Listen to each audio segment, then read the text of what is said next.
Section 1. Of the nature of Flatland. I call our world Flatland not because we call it so, but to make its nature clearer to you, my happy readers who are privileged to live in space. Imagine a vast sheet of paper on which straight lines, triangles, squares, pentagons, hexagons, and other figures, instead of remaining fixed in their places, move freely about on or in the surface, but without the power of rising above or sinking below it, very much like shadows, only hard and with luminous edges. And you will then have a pretty correct notion of my country and countrymen. Alas, a few years ago I should have said my universe, but now my mind has been opened to higher views of things. In such a country you will perceive at once that it is impossible that there should be anything of what you call a solid kind. But I dare say you will suppose that we could at least distinguish by sight the triangles, squares, and other figures, moving about as I have described them. On the contrary, we could see nothing of the kind, not at least so as to distinguish one figure from another. Nothing was visible nor could be visible to us except straight lines, and the necessity of this I will speedily demonstrate. Place a penny on the middle of one of your tables in space, and leaning over it, look down upon it. It will appear a circle. But now, drawing back to the edge of the table, gradually lower your eye, thus bringing yourself more and more into the condition of the inhabitants of Flatland, and you will find the penny becoming more and more oval to your view. And at last, when you have placed your eye exactly on the edge of the table so that you are, as it were, actually a Flatlander, the penny will then have ceased to appear oval at all and will have become, so far as you can see, a straight line. The same thing would happen if you were to treat in the same way a triangle or square or any other figure cut out of pasteboard. As soon as you look at it with your eye on the edge on the table, you will find that it ceases to appear to you a figure, and that it becomes in appearance a straight line. Take, for example, an equilateral triangle who represents with us a tradesman of the respectable class. Fig. 1 represents the tradesman as you would see him while you were bending over him from above. Figs.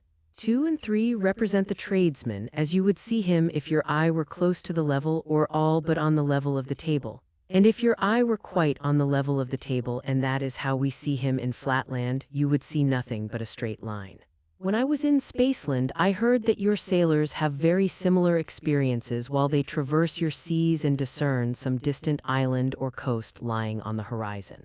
The far-off land may have bays, forelands, angles in and out to any number and extent. Yet at a distance you see none of these, unless indeed your sun shines bright upon them, revealing the projections and retirements by means of light and shade. Nothing but a gray, unbroken line upon the water. Well, that is just what we see when one of our triangular or other acquaintances comes toward us in Flatland. As there is neither sun with us nor any light of such a kind as to make shadows, we have none of the helps to the sight that you have in Spaceland. If our friend comes closer to us, we see his line becomes larger. If he leaves us, it becomes smaller, but still he looks like a straight line. Be he a triangle, square, pentagon, hexagon, circle, what you will, a straight line he looks and nothing else. You may perhaps ask how, under these disadvantageous circumstances, we are able to distinguish our friends from one another. But the answer to this very natural question will be more fitly and easily given when I come to describe the inhabitants of Flatland. For the present, let me defer this subject and say a word or two about the climate and houses in our country. Section 2. Of the climate and houses in Flatland, as with you, so also with us, there are 4 points of the compass: north, south, east, and west. There being no sun nor other heavenly bodies, it is impossible for us to determine the north in the usual way, but we have a method of our own. By a law of nature with us, there is a constant attraction to the south. And, although in temperate climates this is very slight, so that even a woman in reasonable health can journey several furlongs northward, without much difficulty, yet the hampering effect of the southward attraction is quite sufficient to serve as a compass in most parts of our earth. Moreover, the rain which falls at stated intervals, coming always from the north, is an additional assistance. And in the towns we have the guidance of the houses, which of course have their side walls running for the most part north and south, so that the roofs may keep off the rain from the north.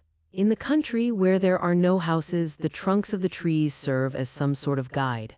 Altogether, we have not so much difficulty as might be expected in determining our bearings. Yet in our more temperate regions, in which the southward attraction is hardly felt, walking sometimes in a perfectly desolate plain where there have been no houses nor trees to guide me, I have been occasionally compelled to remain stationary for hours together, waiting till the rain came before continuing my journey. On the weak and aged, and especially on delicate females, the force of attraction tells much more heavily than on the robust of the male sex, so that it is a point of breeding, if you meet a lady in the street, always to give her the north side of the way. By no means an easy thing to do, always at short notice when you are in rude health, and in a climate where it is difficult to tell your north from your south. Windows there are none in our houses, for the light comes to us alike in our homes and out of them, by day and by night, equally at all times and in all places whence we know not. It was in old days with our learned men an interesting and oft investigated question, what is the origin of light? And the solution of it has been repeatedly attempted, with no other result than to crowd our lunatic asylums with the would-be solvers. Hence, after fruitless attempts to suppress such investigations indirectly by making them liable to a heavy tax, the legislature in comparatively recent times absolutely prohibited them. Alas, I alone in Flatland know now only too well the true solution of this mysterious problem, but my knowledge cannot be made intelligible to a single one of my countrymen. And I am mocked at, I, the sole possessor of the truths of space and of the theory of the introduction of light from the world of 3 dimensions, as if I were the maddest of the mad. But a truce to these painful digressions. Let me return to our houses. The most common form for the construction of a house is 5-sided or pentagonal, as in the annexed figure. The 2 northern sides constitute the roof and for the most part have no doors. On the east is a small door for the women, on the west a much larger one for the men. The south side or floor is usually doorless. Square and triangular houses are not allowed, and for this reason. The angles of a square, and still more those of an equilateral triangle, being much more pointed than those of a pentagon, and the lines of inanimate objects such as houses being dimmer than the lines of men and women, it follows that there is no little danger lest the points of a square or triangular house residence might do serious injury to an inconsiderate or perhaps absent-minded traveler suddenly therefore running against them. And as early as the 11th century of our era, triangular houses were universally forbidden by law, the only exceptions being fortifications, powder magazines, barracks, and other state buildings, which it is not desirable that the general public should approach without circumspection. At this period, square houses were still everywhere permitted, though discouraged by a special tax. But about 3 centuries afterwards, the law decided that in all towns containing a population above 10,000, the angle of a pentagon was the smallest house angle that could be allowed consistently with the public safety. The good sense of the community has seconded the efforts of the legislature, and now, even in the country, the pentagonal construction has superseded every other. It is only now and then in some very remote and backward agricultural district that an antiquarian may still discover a square house. Section 3. Concerning the inhabitants of Flatland, the greatest length or breadth of a full-grown inhabitant of Flatland may be estimated at about 11 of your inches. 12 inches may be regarded as a maximum. Our women are straight lines. Our soldiers and lowest classes of workmen are triangles with 2 equal sides, each about 11 inches long, and a base or third side so short, often not exceeding half an inch, that they form at their vertices a very sharp and formidable angle. Indeed, when their bases are of the most degraded type, not more than the 1/8 part of an inch in size, they can hardly be distinguished from straight lines or women, so extremely pointed are their vertices. With us, as with you, these triangles are distinguished from others by being called isosceles, and by this name I shall refer to them in the following pages. Our middle class consists of equilateral or equal-sided triangles. Our professional men and gentlemen are squares, to which class I myself belong, and 5-sided figures or pentagons. Next above these come the nobility, of whom there are several degrees, beginning at 6-sided figures or hexagons, and from thence rising in the number of their sides till they receive the honorable title of polygonal or many-sided. Finally, when the number of the sides becomes so numerous and the sides themselves so small that the figure cannot be distinguished from a circle, he is included in the circular or priestly order, and this is the highest class of all. It is a law of nature with us that a male child shall have one more side than his father, so that each generation shall rise as a rule 1 step in the scale of development and nobility. Thus the son of a square is a pentagon, the son of a pentagon a hexagon, and so on. But this rule applies not always to the tradesmen and still less often to the soldiers and to the workmen, who indeed can hardly be said to deserve the name of human figures since they have not all their sides equal. With them therefore the law of nature does not hold, and the son of an isosceles, i.e. a triangle with two sides equal, remains isosceles still. Nevertheless, all hope is not shut out, even from the isosceles, that his posterity may ultimately rise above his degraded condition. For, after a long series of military successes or diligent and skillful labors, it is generally found that the more intelligent among the artisan and soldier classes manifest a slight increase of their third side or base, and a shrinkage of the two other sides. Intermarriages, arranged by the priests between the sons and daughters of these more intellectual members of the lower classes, generally result in an offspring approximating still more to the type of the equal-sided triangle.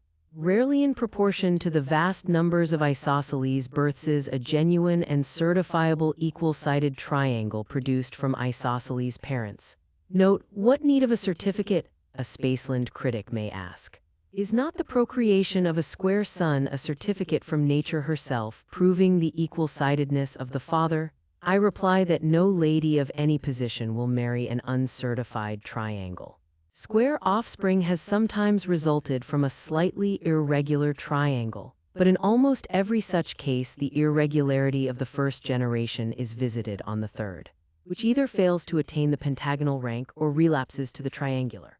Such a birth requires as its antecedents not only a series of carefully arranged intermarriages, but also a long, continued exercise of frugality and self-control on the part of the would-be ancestors of the coming equilateral, and a patient, systematic, and continuous development of the isosceles intellect through many generations. The birth of a true equilateral triangle from isosceles parents is the subject of rejoicing in our country for many furlongs around. After a strict examination conducted by the Sanitary and Social Board, the infant, if certified as regular, is with solemn ceremonial admitted into the class of equilaterals. He is then immediately taken from his proud yet sorrowing parents and adopted by some childless equilateral, who is bound by oath never to permit the child henceforth to enter his former home or so much as to look upon his relations again, for fear lest the freshly developed organism may, by force of unconscious imitation, fall back again into his hereditary level. The occasional emergence of an equilateral from the ranks of his serf-born ancestors is welcomed, not only by the poor serfs themselves, as a gleam of light and hope shed upon the monotonous squalor of their existence, but also by the aristocracy at large. For all the higher classes are well aware that these rare phenomena, while they do little or nothing to vulgarize their own privileges, serve as a most useful barrier against revolution from below. Had the acute-tangled rabble been all, without exception, absolutely destitute of hope and of ambition, they might have found leaders in some of their many seditious outbreaks, so able as to render their superior numbers and strength too much even for the wisdom of the circles. But a wise ordinance of nature has decreed that, in proportion as the working classes increase in intelligence, knowledge, and all virtue, in that same proportion their acute angle, which makes them physically terrible, shall increase also and approximate to the comparatively harmless angle of the equilateral triangle. Thus, in the most brutal and formidable of the soldier class creatures, almost on a level with women in their lack of intelligence, it is found that, as they wax in the mental ability necessary to employ their tremendous penetrating power to advantage, so do they wane in the power of penetration itself.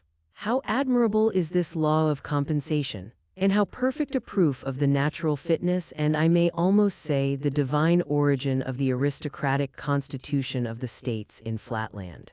By a judicious use of this law of nature, the polygons and circles are almost always able to stifle sedition in its very cradle, taking advantage of the irrepressible and boundless hopefulness of the human mind. Art also comes to the aid of law and order.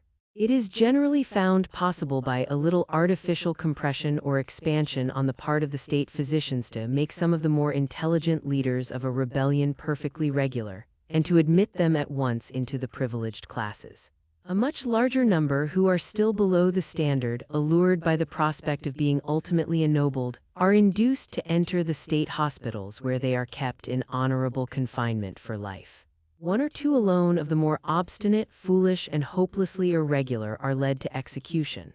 Then the wretched rabble of the isosceles, planless and leaderless, are either transfixed without resistance by the small body of their brethren whom the chief circle keeps in pay for emergencies of this kind, or else more often by means of jealousies and suspicions skillfully fomented among them by the circular party, they are stirred to mutual warfare and perish by one another's angles. No less than 120 rebellions are recorded in our annals, besides minor outbreaks numbered at 235, and they have all ended thus. Section 4.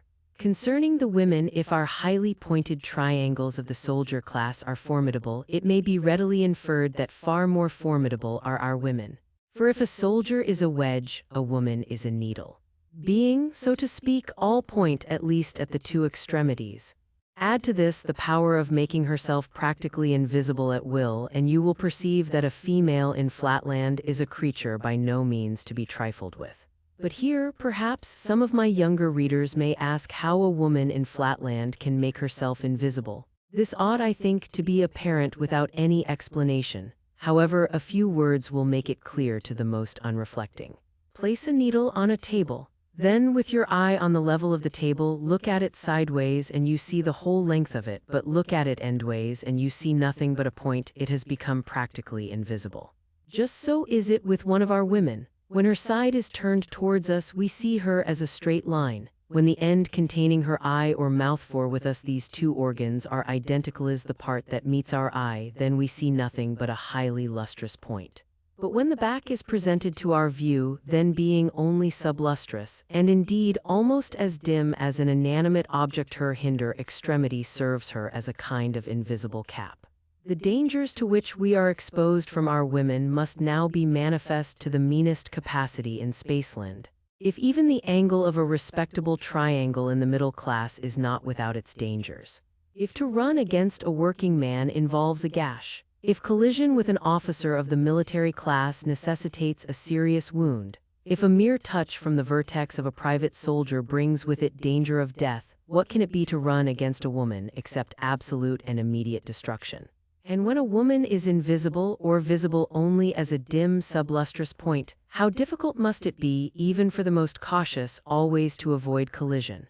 Many are the enactments made at different times in the different states of Flatland in order to minimize this peril.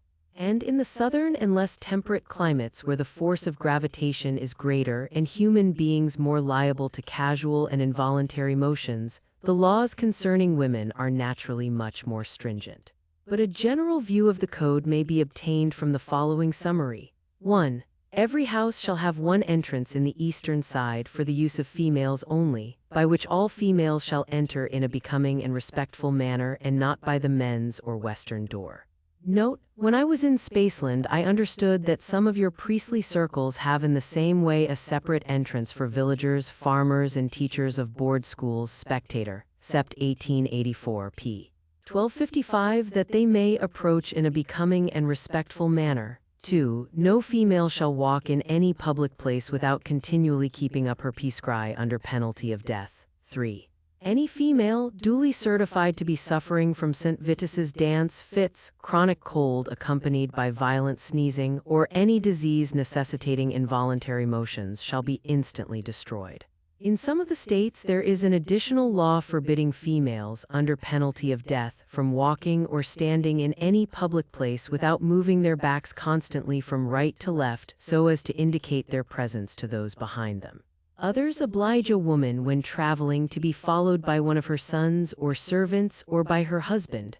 Others confine women altogether to their houses except during the religious festivals. But it has been found by the wisest of our circles or statesmen that the multiplication of restrictions on females tends not only to the debilitation and diminution of the race, but also to the increase of domestic murders to such an extent that a state loses more than it gains by a too prohibitive code. For whenever the temper of the women is thus exasperated by confinement at home or hampering regulations abroad, they are apt to vent their spleen upon their husbands and children. And in the less temperate climates, the whole male population of a village has been sometimes destroyed in 1 or 2 hours of simultaneous female outbreak.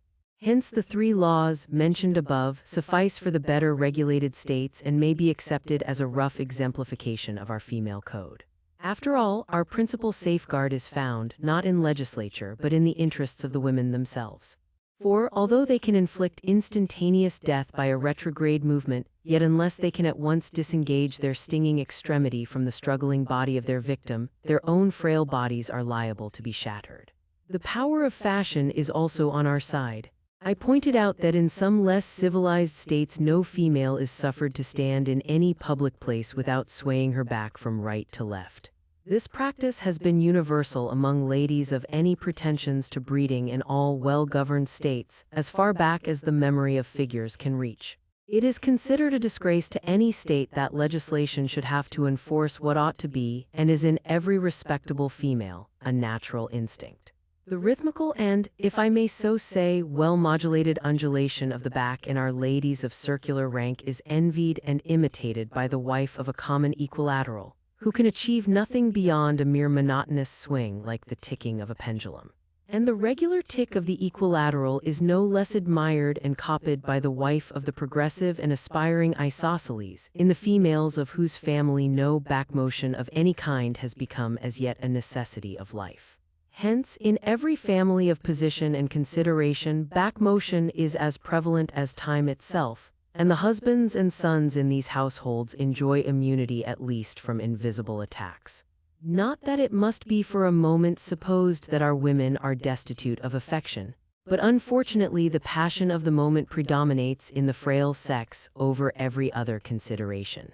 This is, of course, a necessity arising from their unfortunate conformation.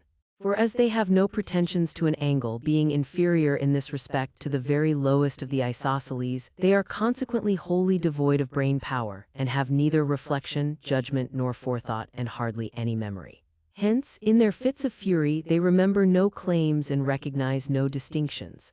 I have actually known a case where a woman has exterminated her whole household, and half an hour afterwards, when her rage was over and the fragments swept away, has asked what has become of her husband and her children.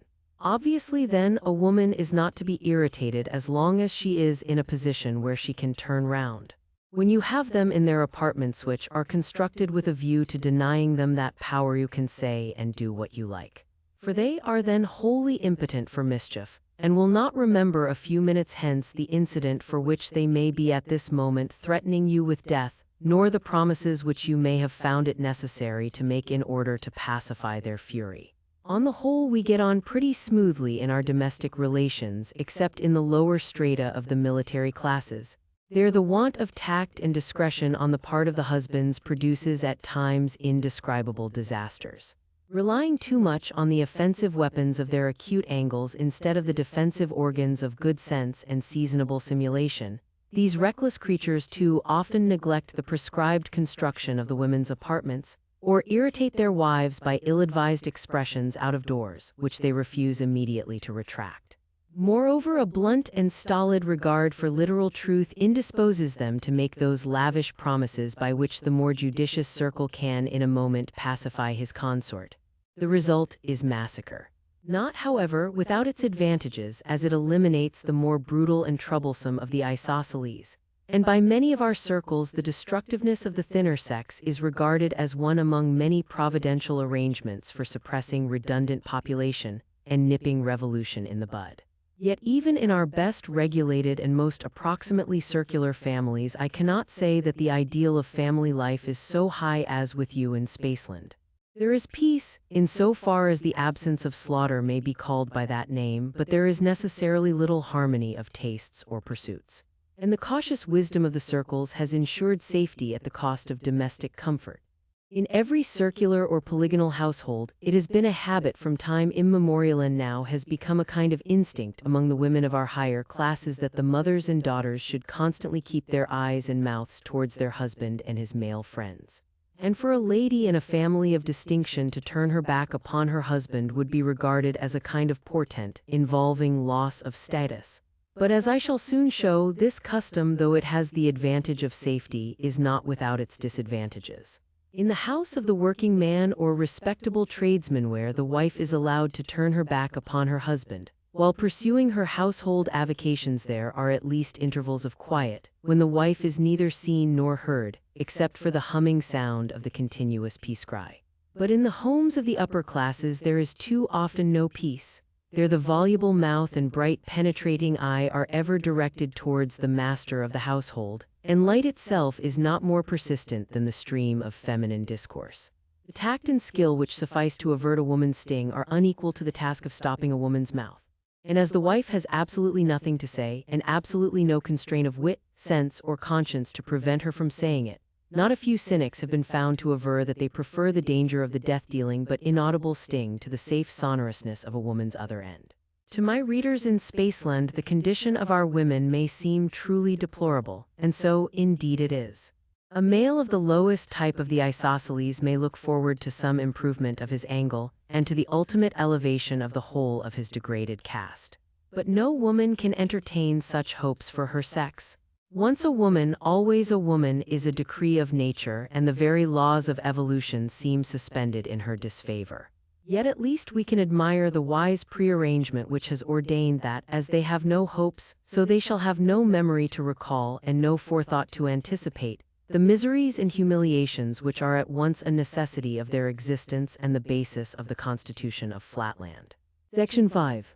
Of our methods of recognizing one another, you who are blessed with shade as well as light, you who are gifted with two eyes endowed with a knowledge of perspective, and charmed with the enjoyment of various colors, you who can actually see an angle, and contemplate the complete circumference of a circle in the happy region of the three dimensions, how shall I make clear to you the extreme difficulty which we in Flatland experience in recognizing one another's configuration? Recall what I told you above. All beings in Flatland, animate or inanimate, no matter what their form, present to our view the same or nearly the same appearance, viz., that of a straight line. How then can one be distinguished from another where all appear the same? The answer is threefold. The first means of recognition is the sense of hearing, which with us is far more highly developed than with you, and which enables us not only to distinguish by the voice our personal friends, but even to discriminate between different classes, at least so far as concerns the three lowest orders, the equilateral, the square, and the pentagon. For of the isosceles I take no account. But as we ascend in the social scale, the process of discriminating and being discriminated by hearing increases in difficulty, partly because voices are assimilated, partly because the faculty of voice discrimination is a plebeian virtue not much developed among the aristocracy. And wherever there is any danger of imposture, we cannot trust to this method. Amongst our lowest orders, the vocal organs are developed to a degree more than correspondent with those of hearing, so that an isosceles can easily feign the voice of a polygon and, with some training, that of a circle himself. A second method is therefore more commonly resorted to. Feeling is, among our women and lower classes. About our upper classes I shall speak presently. The principal test of recognition at all events between strangers, and when the question is not as to the individual but as to the class. What therefore introduction is among the higher classes in Spaceland, that the process of feeling is with us. Permit me to ask you to feel and be felt by my friend Mr. So-and-so is still, among the more old-fashioned of our country gentlemen in districts remote from towns, the customary formula for a Flatland introduction. But in the towns and among men of business the words "be felt by" are omitted and the sentence is abbreviated to, "Let me ask you to feel Mr. So-and-so," although it is assumed, of course, that the feeling is to be reciprocal. Among our still more modern and dashing young gentlemen who are extremely averse to superfluous effort and supremely indifferent to the purity of their native language, the formula is still further curtailed by the use of "to feel" in a technical sense, meaning to recommend for the purposes of feeling and being felt. And at this moment, the slang of polite or fast society in the upper classes sanctions such a barbarism as "Mr. Smith, permit me to feel Mr. Jones." Let not my reader, however, suppose that feeling is with us the tedious process that it would be with you, or that we find it necessary to feel right round all the sides of every individual before we determine the class to which he belongs. Long practice and training, begun in the schools and continued in the experience of daily life, enable us to discriminate at once by the sense of touch between the angles of an equal-sided triangle, square, and pentagon. And I need not say that the brainless vertex of an acute-tangled isosceles is obvious to the dullest touch. It is therefore not necessary, as a rule, to do more than feel a single angle of an individual. And this, once ascertained, tells us the class of the person whom we are addressing, unless indeed he belongs to the higher sections of the nobility. There the difficulty is much greater. Even a Master of Arts in our University of Wentbridge has been known to confuse a 10-sided with a 12-sided polygon. And there is hardly a doctor of science in or out of that famous university who could pretend to decide promptly and unhesitatingly between a 20-sided and a 24-sided member of the aristocracy. Those of my readers who recall the extracts I gave above from the legislative code concerning women will readily perceive that the process of introduction by contact requires some care and discretion. Otherwise, the angles might inflict on the unwary feeler irreparable injury. It is essential for the safety of the feeler that the felt should stand perfectly still. A start, a fidgety shifting of the position, yes, even a violent sneeze has been known before now to prove fatal to the incautious, and to nip in the bud many a promising friendship. Especially is this true among the lower classes of the triangles. With them, the eye is situated so far from their vertex that they can scarcely take cognizance of what goes on at that extremity of their frame. They are, moreover, of a rough, coarse nature, not sensitive to the delicate touch of the highly organized polygon. What wonder, then, if an involuntary toss of the head has ere now deprived the state of a valuable life? I have heard that my excellent grandfather, one of the least irregular of his unhappy isosceles class, who indeed obtained, shortly before his decease, 4 out of 7 votes from the Sanitary and Social Board for passing him into the class of the equal-sided, often deplored, with a tear in his venerable eye, a miscarriage of this kind which had occurred to his great-great-great-grandfather, a respectable working man with an angle or brain of 59 degrees 30 minutes. According to his account, my unfortunate ancestor, being afflicted with rheumatism, and in the act of being felt by a polygon, by one sudden start accidentally transfixed the great man through the diagonal. And thereby, partly in consequence of his long imprisonment and degradation, and partly because of the moral shock which pervaded the whole of my ancestor's relations, threw back our family 1.5 degrees in their ascent towards better things. The result was that in the next generation the family brain was registered at only 58 degrees, and not till the lapse of 5 generations was the lost ground recovered, the full 60 degrees attained, and the ascent from the isosceles finally achieved. And all this series of calamities from one little accident in the process of feeling. At this point, I think I hear some of my better educated readers exclaim, "How could you in Flatland know anything about angles and degrees or minutes?" We can see an angle because we, in the region of space, can see 2 straight lines inclined to one another. But you, who can see nothing but one straight line at a time, or at all events only a number of bits of straight lines all in one straight line, how can you ever discern any angle, and much less register angles of different sizes? I answer that though we cannot see angles, we can infer them, and this with great precision. Our sense of touch, stimulated by necessity and developed by long training, enables us to distinguish angles far more accurately than your sense of sight, when unaided by a rule or measure of angles. Nor must I omit to explain that we have great natural helps. It is with us a law of nature that the brain of the isosceles class shall begin at 0.5 degree or 30 minutes and shall increase, if it increases at all, by 0.5 degree in every generation, until the goal of 60 degrees is reached, when the condition of serfdom is quitted, and the freeman enters the class of regulars. Consequently, nature herself supplies us with an ascending scale or alphabet of angles for 0.5 degree up to 60 degrees, specimens of which are placed in every elementary school throughout the land. Owing to occasional retrogressions, to still more frequent moral and intellectual stagnation, and to the extraordinary fecundity of the criminal and vagabond classes, there is always a vast superfluity of individuals of the 0.5 degree and single degree class, and a fair abundance of specimens up to 10 degrees. These are absolutely destitute of civic rights, and a great number of them, not having even intelligence enough for the purposes of warfare, are devoted by the states to the service of education.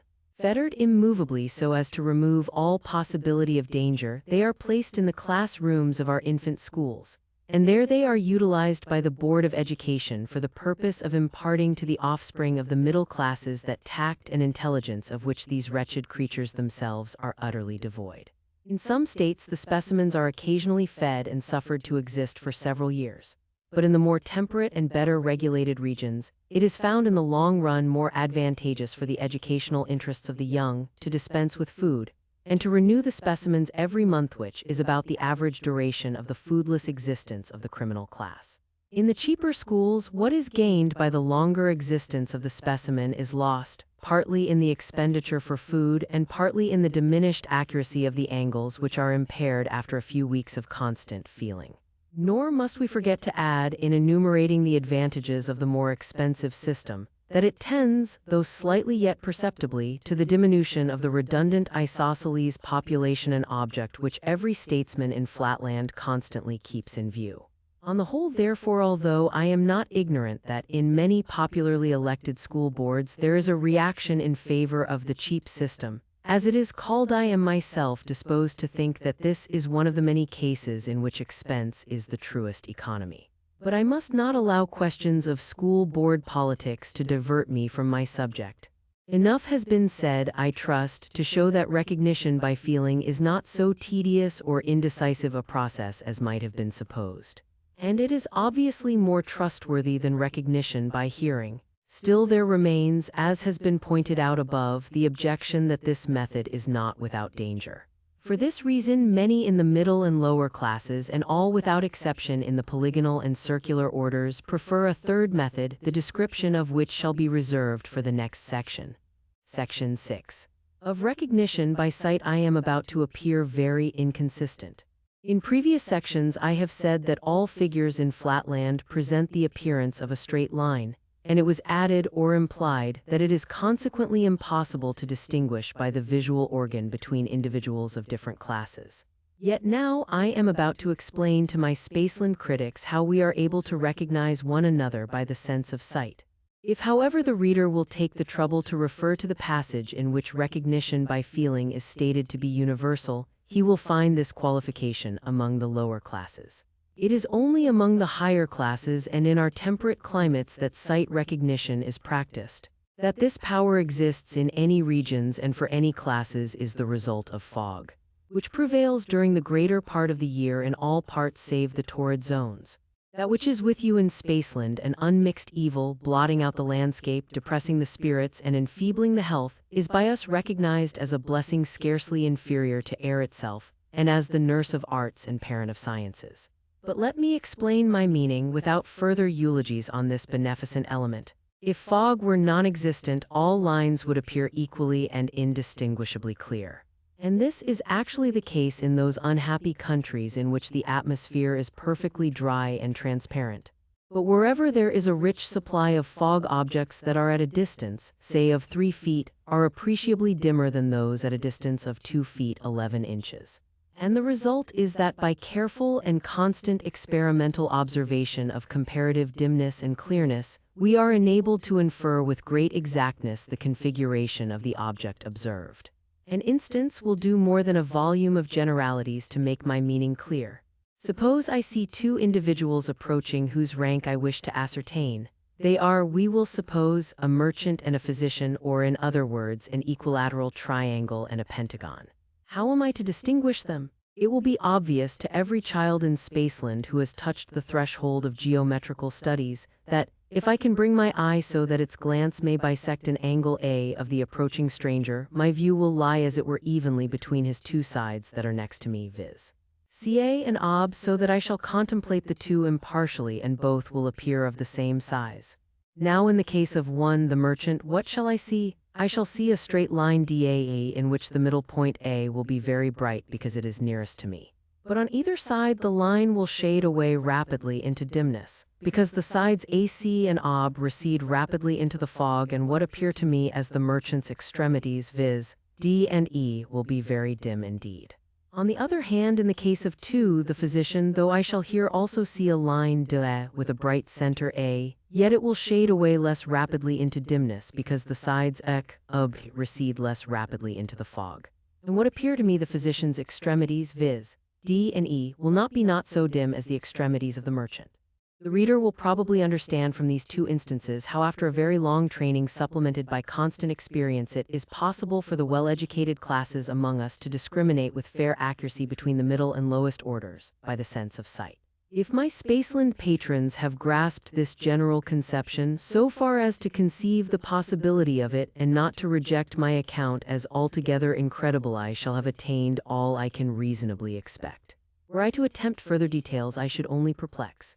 Yet for the sake of the young and inexperienced, who may perchance infer from the two simple instances I have given above, of the manner in which I should recognize my father and my sons, that recognition by sight is an easy affair, it may be needful to point out that in actual life most of the problems of sight recognition are far more subtle and complex. If, for example, when my father, the triangle, approaches me, he happens to present his side to me instead of his angle, then, until I have asked him to rotate, or until I have edged my eye round him, I am for the moment doubtful whether he may not be a straight line or, in other words, a woman. Again, when I am in the company of one of my two hexagonal grandsons, contemplating one of his sides ob full front, it will be evident from the accompanying diagram that I shall see one whole line ob in comparative brightness, shading off hardly at all at the ends, and two smaller lines CA and BD dim throughout and shading away into greater dimness towards the extremities C and D. But I must not give way to the temptation of enlarging on these topics.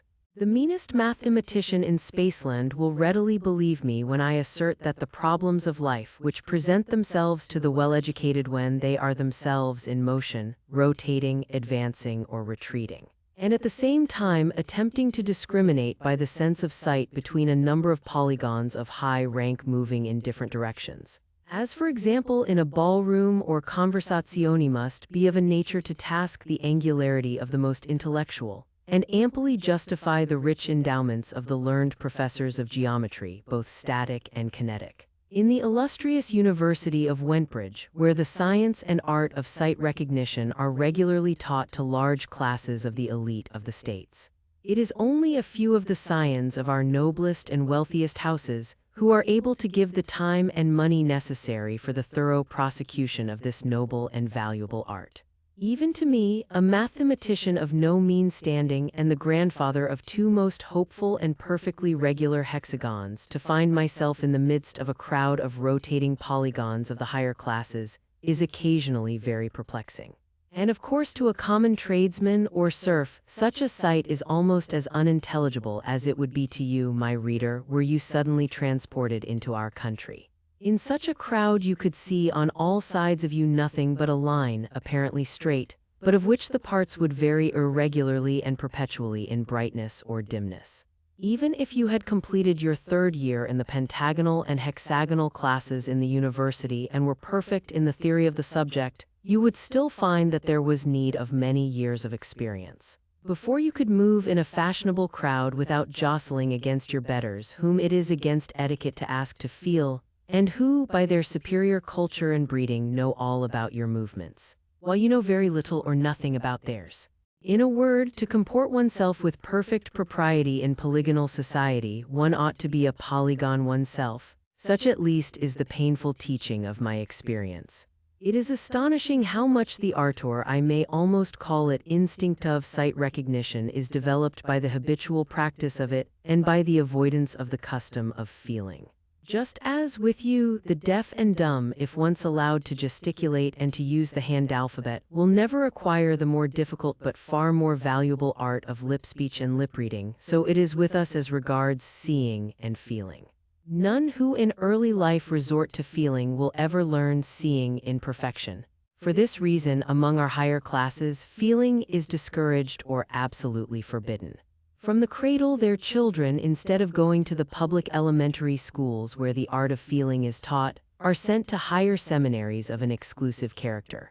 And at our illustrious university, to feel is regarded as a most serious fault, involving rustication for the first offense and expulsion for the second. But among the lower classes, the art of sight recognition is regarded as an unattainable luxury. A common tradesman cannot afford to let his son spend a third of his life in abstract studies. The children of the poor are therefore allowed to feel from their earliest years, and they gain thereby a precocity and an early vivacity which contrast at first most favorably with the inert, undeveloped, and listless behavior of the half-instructed youths of the polygonal class. But when the latter have at last completed their university course and are prepared to put their theory into practice, the change that comes over them may almost be described as a new birth. And in every art, science, and social pursuit they rapidly overtake and distance their triangular competitors. Only a few of the polygonal class fail to pass the final test or leaving examination at the university. The condition of the unsuccessful minority is truly pitiable. Rejected from the higher class, they are also despised by the lower. They have neither the matured and systematically trained powers of the polygonal bachelors and masters of arts, nor yet the native precocity and mercurial versatility of the youthful tradesmen. The professions, the public services are closed against them, and though in most states they are not actually debarred from marriage, yet they have the greatest difficulty in forming suitable alliances, as experience shows that the offspring of such unfortunate and ill-endowed parents is generally itself unfortunate, if not positively irregular. It is from these specimens of the refuse of our nobility that the great tumults and seditions of past ages have generally derived their leaders. And so great is the mischief thence arising that an increasing minority of our more progressive statesmen are of opinion that true mercy would dictate their entire suppression, by enacting that all who fail to pass the final examination of the university should be either imprisoned for life or extinguished by a painless death. But I find myself digressing into the subject of irregularities, a matter of such vital interest that it demands a separate section. Section 7. Concerning irregular figures, throughout the previous pages I have been assuming what perhaps should have been laid down at the beginning as a distinct and fundamental proposition, that every human being in Flatland is a regular figure, that is to say, of regular construction. By this, I mean that a woman must not only be a line but a straight line, that an artisan or soldier must have 2 of his sides equal, that tradesmen must have 3 sides equal.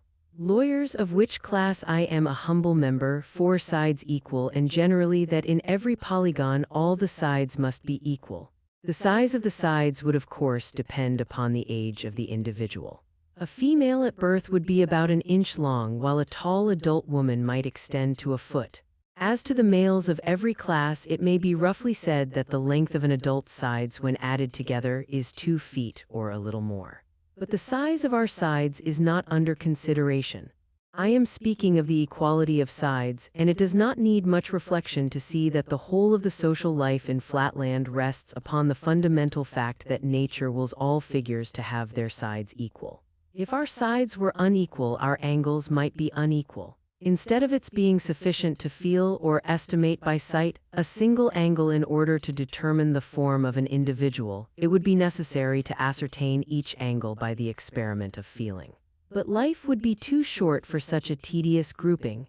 The whole science and art of sight recognition would at once perish. Feeling, so far as it is an art, would not long survive. Intercourse would become perilous or impossible. There would be an end to all confidence, all forethought. No one would be safe in making the most simple social arrangements. In a word, civilization would relapse into barbarism.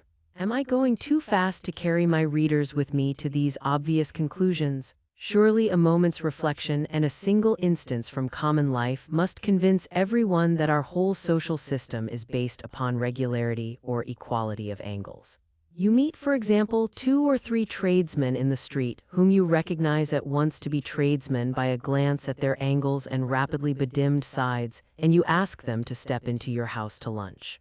This you do at present with perfect confidence, because everyone knows to an inch or 2 the area occupied by an adult triangle. But imagine that your tradesman drags behind his regular and respectable vertex a parallelogram of 12 or 13 inches in diagonal. What are you to do with such a monster sticking fast in your house door? But I am insulting the intelligence of my readers by accumulating details which must be patent to everyone who enjoys the advantages of a residence in Spaceland. Obviously, the measurements of a single angle would no longer be sufficient under such portentous circumstances. One's whole life would be taken up in feeling or surveying the perimeter of one's acquaintances. Already the difficulties of avoiding a collision in a crowd are enough to tax the sagacity of even a well-educated square. But if no one could calculate the regularity of a single figure in the company, all would be chaos and confusion, and the slightest panic would cause serious injuries, or if there happened to be any women or soldiers present, perhaps considerable loss of life. Expediency therefore concurs with nature in stamping the seal of its approval upon regularity of conformation, nor has the law been backward in seconding their efforts. Irregularity of figure means with us the same as or more than a combination of moral obliquity and criminality with you, and is treated accordingly. There are not wanting, it is true, some promulgators of paradoxes who maintain that there is no necessary connection between geometrical and moral irregularity. The irregular, they say, is from his birth scouted by his own parents, derided by his brothers and sisters, neglected by the domestics, scorned and suspected by society, and excluded from all posts of responsibility, trust, and useful activity. His every movement is jealously watched by the police till he comes of age and presents himself for inspection. Then he is either destroyed if he is found to exceed the fixed margin of deviation, or else immured in a government office as a clerk of the 7th class.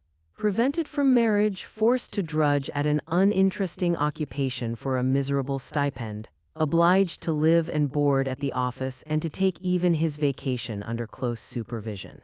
What wonder that human nature, even in the best and purest, is embittered and perverted by such surroundings?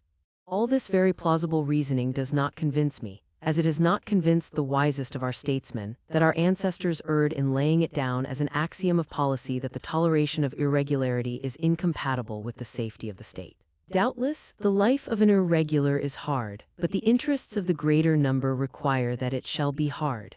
If a man with a triangular front and a polygonal back were allowed to exist and to propagate a still more irregular posterity, what would become of the arts of life? Are the houses and doors and churches in Flatland to be altered in order to accommodate such monsters? Are our ticket collectors to be required to measure every man's perimeter before they allow him to enter a theater or to take his place in a lecture room? Is an irregular to be exempted from the militia? And if not, how is he to be prevented from carrying desolation into the ranks of his comrades? Again, what irresistible temptations to fraudulent impostures must needs beset such a creature? How easy for him to enter a shop with his polygonal front foremost, and to order goods to any extent from a confiding tradesman. Let the advocates of a falsely called philanthropy plead as they may for the abrogation of the irregular penal laws. I for my part have never known an irregular who was not also what nature evidently intended him to be, a hypocrite, a misanthropist, and up to the limits of his power, a perpetrator of all manner of mischief. Not that I should be disposed to recommend, at present, the extreme measures adopted by some states, where an infant whose angle deviates by half a degree from the correct angularity is summarily destroyed at birth. Some of our highest and ablest men, men of real genius, have during their earliest days labored under deviations as great as, or even greater than, 45 minutes. And the loss of their precious lives would have been an irreparable injury to the state. The art of healing also has achieved some of its most glorious triumphs in the compressions, extensions, trepannings, colligations, and other surgical or dietetic operations by which irregularity has been partly or wholly cured. Advocating therefore a via media, I would lay down no fixed or absolute line of demarcation. But at the period when the frame is just beginning to set, and when the medical board has reported that recovery is improbable, I would suggest that the irregular offspring be painlessly and mercifully consumed. Section 8 of the ancient practice of painting. If my readers have followed me with any attention up to this point, they will not be surprised to hear that life is somewhat dull in Flatland. I do not, of course, mean that there are not battles, conspiracies, tumults, factions, and all those other phenomena which are supposed to make history interesting. Nor would I deny that the strange mixture of the problems of life and the problems of mathematics, continually inducing conjecture and giving the opportunity of immediate verification, imparts to our existence a zest which you in Spaceland can hardly comprehend. I speak now from the aesthetic and artistic point of view when I say that life with us is dull. Aesthetically and artistically, very dull indeed. How can it be otherwise when all one's prospect, all one's landscapes, historical pieces, portraits, flowers, still life, are nothing but a single line with no varieties except degrees of brightness and obscurity? It was not always thus. Color, if tradition speaks the truth, once for the space of half a dozen centuries or more threw a transient splendor over the lives of our ancestors in the remotest ages. Some private individual, a Pentagon whose name is variously reported, having casually discovered the constituents of the simpler colors and a rudimentary method of painting, is said to have begun decorating first his house, then his slaves, then his father, his sons and grandsons, lastly himself. The convenience as well as the beauty of the results commended themselves to all. Wherever chromatists for by that name the most trustworthy authorities concur in calling him turned his variegated frame, there he at once excited attention and attracted respect. No one now needed to feel him, no one mistook his front for his back. All his movements were readily ascertained by his neighbors without the slightest strain on their powers of calculation. No one jostled him or failed to make way for him. His voice was saved the labor of that exhausting utterance by which we colorless squares and pentagons are often forced to proclaim our individuality when we move amid a crowd of ignorant isosceles. The fashion spread like wildfire. Before a week was over, every square and triangle in the district had copied the example of chromatists, and only a few of the more conservative pentagons still held out. A month or two found even the dodecagons infected with the innovation. A year had not elapsed before the habit had spread to all but the very highest of the nobility. Needless to say, the custom soon made its way from the district of chromatists to surrounding regions, and within 2 generations no one in all Flatland was colorless except the women and the priests. Here nature herself appeared to erect a barrier and to plead against extending the innovation to these 2 classes. Many-sidedness was almost essential as a pretext for the innovators. Distinction of sides is intended by nature to imply distinction of colors. Such was the sophism which in those days flew from mouth to mouth, converting whole towns at a time to the new culture. But manifestly to our priests and women this adage did not apply. The latter had only one side and therefore plurally and pedantically speaking no sides. The former, if at least they would assert their claim to be really and truly circles, and not mere high-class polygons with an infinitely large number of infinitesimally small sides, were in the habit of boasting. What women confessed and deplored that they also had no sides, being blessed with a perimeter of 1 line, or, in other words, a circumference. Hence it came to pass that these 2 classes could see no force in the so-called axiom about distinction of sides implying distinction of color, and when all others had succumbed to the fascinations of corporal decoration, the priests and the women alone still remained pure from the pollution of paint. Immoral, licentious, anarchical, unscientific, call them by what names you will, yet from an aesthetic point of view, those ancient days of the color revolt were the glorious childhood of art in Flatland, a childhood, alas, that never ripened into manhood, nor even reached the blossom of youth. To live was then in itself a delight, because living implied seeing. Even at a small party, the company was a pleasure to behold. The richly varied hues of the assembly in a church or theater are said to have more than once proved too distracting for our greatest teachers and actors. But most ravishing of all is said to have been the unspeakable magnificence of a military review. The sight of a line of battle of 20,000 isosceles suddenly facing about, and exchanging the somber black of their bases for the orange and purple of the 2 sides, including their acute angle. The militia of the equilateral triangles tricolored in red, white, and blue. The mauve, ultramarine, gamboge, and burnt umber of the square artillerymen rapidly rotating near their vermilion guns. The dashing and flashing of the 5-colored and 6-colored pentagons and hexagons careering across the field in their offices of surgeons, geometricians, and aides-de-camp. All these may well have been sufficient to render credible the famous story how an illustrious circle, overcome by the artistic beauty of the forces under his command, threw aside his marshal's baton and his royal crown, exclaiming that he henceforth exchanged them for the artist's pencil. How great and glorious the sensuous development of these days must have been is in part indicated by the very language and vocabulary of the period. The commonest utterances of the commonest citizens in the time of the color revolt seem to have been suffused with a richer tinge of word or thought. And to that era we are even now indebted for our finest poetry and for whatever rhythm still remains in the more scientific utterance of these modern days. Section 9. Of the universal color bill. But meanwhile the intellectual arts were fast decaying. The art of sight recognition, being no longer needed, was no longer practiced. And the studies of geometry, statics, kinetics, and other kindred subjects came soon to be considered superfluous, and fell into disrespect and neglect even at our university. The inferior art of feeling speedily experienced the same fate at our elementary schools. Then the isosceles classes, asserting that the specimens were no longer used nor needed, and refusing to pay the customary tribute from the criminal classes to the service of education, waxed daily more numerous and more insolent on the strength of their immunity from the old burden which had formerly exercised the twofold wholesome effect of at once taming their brutal nature and thinning their excessive numbers. Year by year, the soldiers and artisans began more vehemently to ascertain with increasing truth that there was no great difference between them and the very highest class of polygons, now that they were raised to an equality with the latter, and enabled to grapple with all the difficulties and solve all the problems of life, whether statical or kinetical, by the simple process of color recognition. Not content with the natural neglect into which sight recognition was falling, they began boldly to demand the legal prohibition of all monopolizing and aristocratic arts, and the consequent abolition of all endowments for the studies of sight recognition, mathematics, and feeling.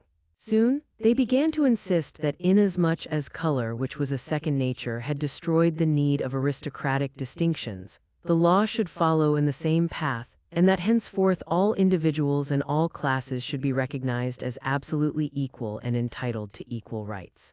Finding the higher orders wavering and undecided, the leaders of the revolution advanced still further in their requirements, and at last demanded that all classes alike, the priests and the women not excepted, should do homage to color by submitting to be painted. When it was objected that priests and women had no sides, they retorted that nature and expediency concurred in dictating that the front half of every human being, that is to say, the half containing his eye and mouth, should be distinguishable from his hinder half. They therefore brought before a general and extraordinary assembly of all the states of Flatland a bill proposing that in every woman the half containing the eye and mouth should be colored red, and the other half green. The priests were to be painted in the same way, red being applied to that semicircle in which the eye and mouth formed the middle point, while the other or hinder semicircle was to be colored green. There was no little cunning in this proposal, which indeed emanated not from any isosceles, for no being so degraded would have had angularity enough to appreciate, much less to devise, such a model of statecraft, but from an irregular circle who, instead of being destroyed in his childhood, was reserved by a foolish indulgence to bring desolation on his country and destruction on myriads of his followers. On the one hand, the proposition was calculated to bring the women in all classes over to the side of the chromatic innovation. For by assigning to the women the same two colors as were assigned to the priests, the revolutionists thereby ensured that, in certain positions, every woman would appear like a priest, and be treated with corresponding respect and deference, a prospect that could not fail to attract the female sex in a mass. But by some of my readers the possibility of the identical appearance of priests and women under the new legislation may not be recognized. If so, a word or two will make it obvious. Imagine a woman duly decorated according to the new code, with the front half, i.e. the half containing eye and mouth, red, and with the hinder half green. Look at her from one side. Obviously you will see a straight line, half red, half green. Illustration 5. ASCII approximation follows for simplicity's sake. The circle is approximated as an octagon m/\c/\. OB plus I\\//D. Now imagine a priest whose mouth is at M and whose front semicircle AMB is consequently colored red, while his hinder semicircle is green, so that the diameter OB divides the green from the red. If you contemplate the great man so as to have your eye in the same straight line as his dividing diameter OB, what you will see will be a straight line CBD, of which one half CB will be red and the other BD green. The whole line CD will be rather shorter perhaps than that of a full-sized woman and will shade off more rapidly towards its extremities, but the identity of the colors would give you an immediate impression of identity of class, making you neglectful of other details. Bear in mind the decay of sight recognition which threatened society at the time of the color revolt. Add to the certainty that women would speedily learn to shade off their extremities so as to imitate the circles. It must then be surely obvious to you, my dear reader, that the color bill placed us under a great danger of confounding a priest with a young woman.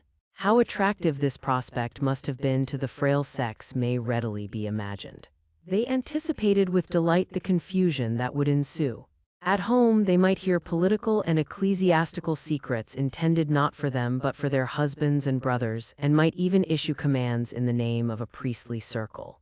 Out of doors, the striking combination of red and green without addition of any other colors would be sure to lead the common people into endless mistakes, and the women would gain whatever the circles lost in the deference of the passers-by.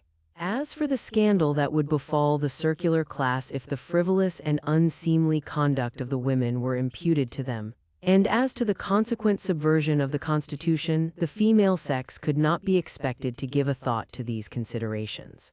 Even in the households of the circles, the women were all in favor of the Universal Color Bill. The second object aimed at by the bill was the gradual demoralization of the circles themselves. In the general intellectual decay, they still preserved their pristine clearness and strength of understanding. From their earliest childhood, familiarized in their circular households with the total absence of color, the nobles alone preserved the sacred art of sight recognition, with all the advantages that result from that admirable training of the intellect. Hence, up to the date of the introduction of the Universal Color Bill, the circles had not only held their own but even increased their lead of the other classes by abstinence from the popular fashion.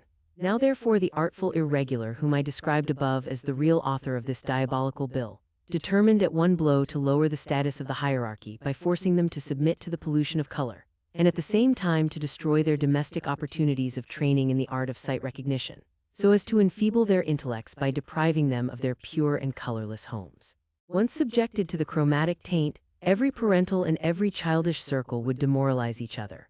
Only in discerning between the father and the mother would the circular infant find problems for the exercise of its understanding, problems too often likely to be corrupted by maternal impostures, with the result of shaking the child's faith in all logical conclusions. Thus by degrees the intellectual luster of the priestly order would wane, and the road would then lie open for a total destruction of all aristocratic legislature and for the subversion of our privileged classes. Section 10. Of the suppression of the chromatic sedition, the agitation for the Universal Color Bill continued for 3 years, and up to the last moment of that period it seemed as though anarchy were destined to triumph. A whole army of polygons who turned out to fight as private soldiers was utterly annihilated by a superior force of isosceles triangles, the squares and pentagons meanwhile remaining neutral. Worse than all, some of the ablest circles fell a prey to conjugal fury. Infuriated by political animosity, the wives in many a noble household wearied their lords with prayers to give up their opposition to the color bill. And some, finding their entreaties fruitless, fell on and slaughtered their innocent children and husband, perishing themselves in the act of carnage. It is recorded that during that triennial agitation no less than 23 circles perished in domestic discord. Great indeed was the peril. It seemed as though the priests had no choice between submission and extermination, when suddenly the course of events was completely changed by one of those picturesque incidents which statesmen ought never to neglect, often to anticipate, and sometimes perhaps to originate, because of the absurdly disproportionate power with which they appeal to the sympathies of the populace.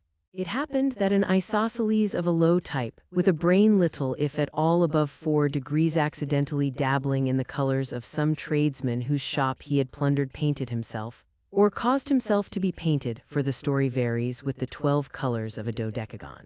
Going into the marketplace, he accosted in a feigned voice a maiden, the orphan daughter of a noble polygon, whose affection in former days he had sought in vain. And by a series of deceptions, aided on the one side by a string of lucky accidents too long to relate, and on the other by an almost inconceivable fatuity and neglect of ordinary precautions on the part of the relations of the bride, he succeeded in consummating the marriage. The unhappy girl committed suicide on discovering the fraud to which she had been subjected. When the news of this catastrophe spread from state to state, the minds of the women were violently agitated.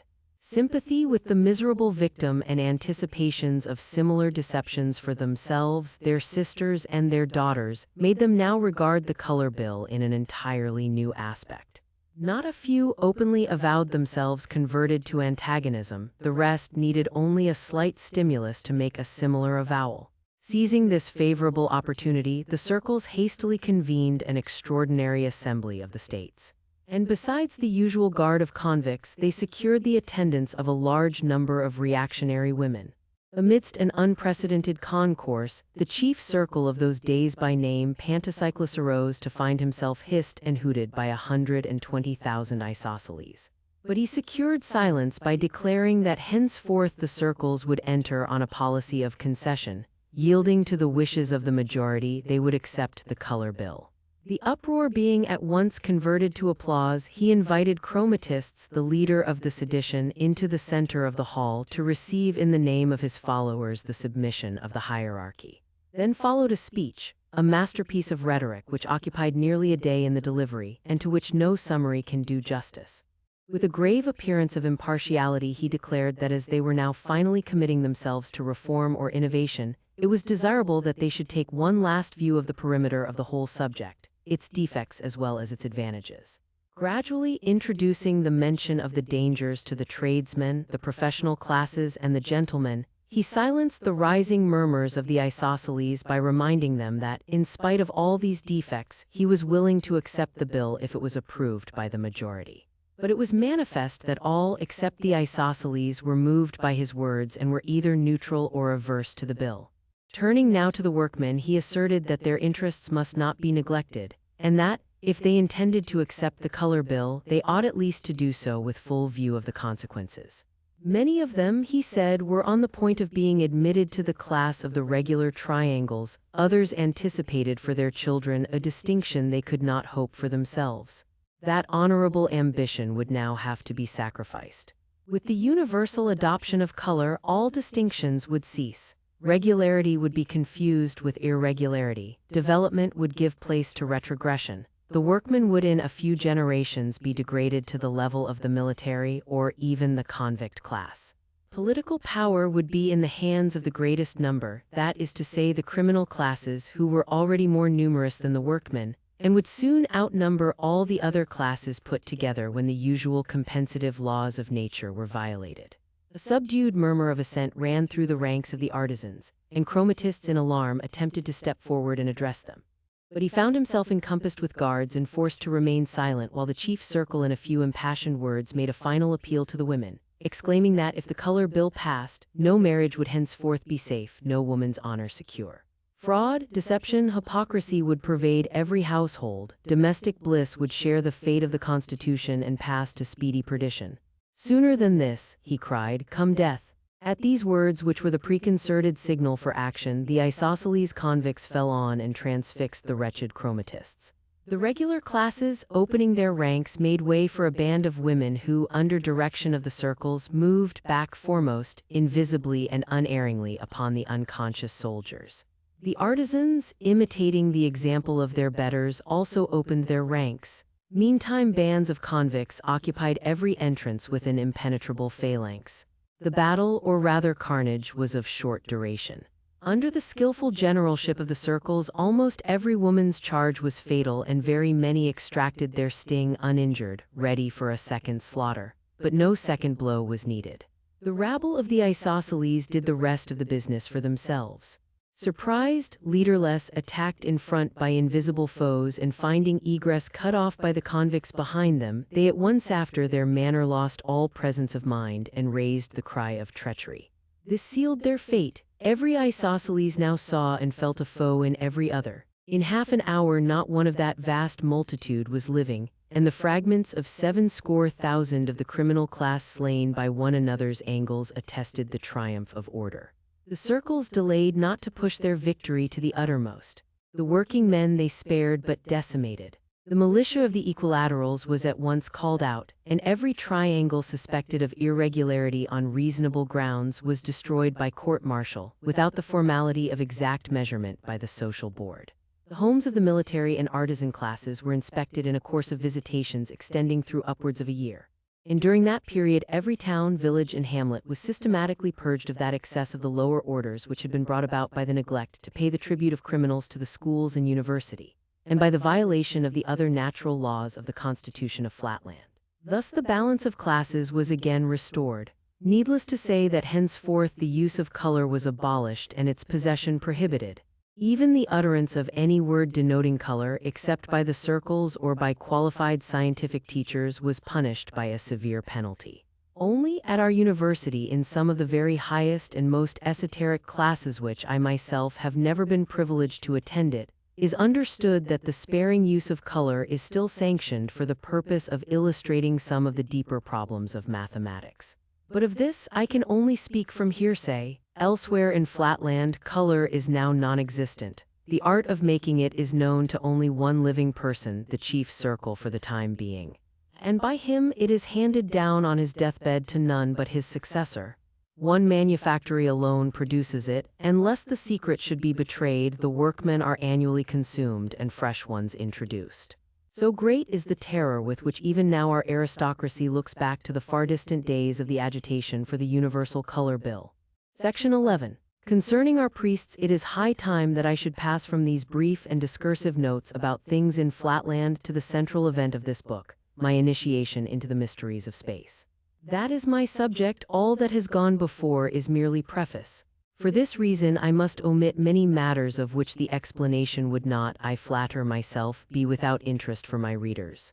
As for example, our method of propelling and stopping ourselves, although destitute of feet. The means by which we give fixity to structures of wood, stone, or brick, although of course we have no hands, nor can we lay foundations as you can, nor avail ourselves of the lateral pressure of the earth. The manner in which the rain originates in the intervals between our various zones, so that the northern regions do not intercept the moisture from falling on the southern, the nature of our hills and mines, our trees and vegetables, our seasons and harvests. Our alphabet and method of writing adapted to our linear tablets. These and 100 other details of our physical existence I must pass over, nor do I mention them now except to indicate to my readers that their omission proceeds not from forgetfulness on the part of the author, but from his regard for the time of the reader.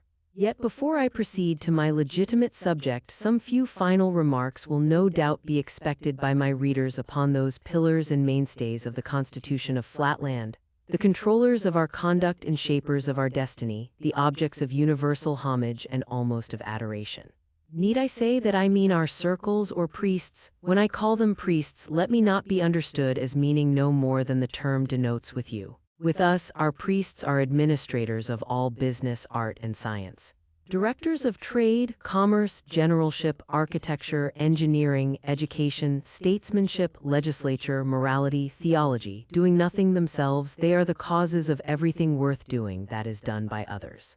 Although popularly everyone called a circle is deemed a circle, yet among the better educated classes it is known that no circle is really a circle, but only a polygon with a very large number of very small sides. As the number of the sides increases, a polygon approximates to a circle, and when the number is very great indeed, say for example 300 or 400, it is extremely difficult for the most delicate touch to feel any polygonal angles.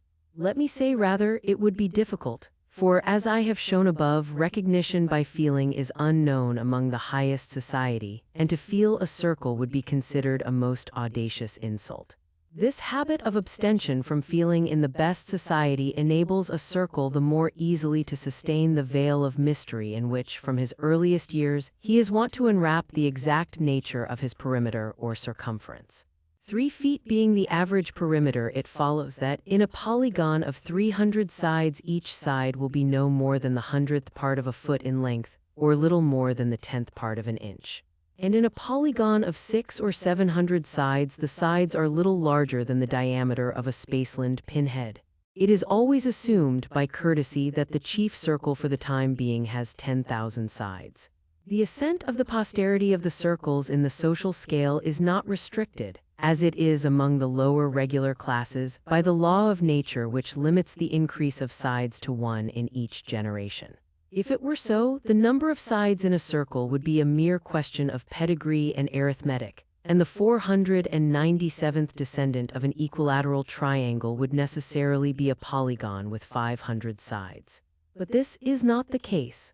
Nature's law prescribes 2 antagonistic decrees affecting circular propagation. First, that as the race climbs higher in the scale of development, so development shall proceed at an accelerated pace. Second, that in the same proportion the race shall become less fertile. Consequently, in the home of a polygon of 400 or 500 sides, it is rare to find a son, more than one is never seen. On the other hand, the son of a 500-sided polygon has been known to possess 550 or even 600 sides. Art also steps in to help the process of the higher evolution. Our physicians have discovered that the small and tender sides of an infant polygon of the higher class can be fractured, and his whole frame reset.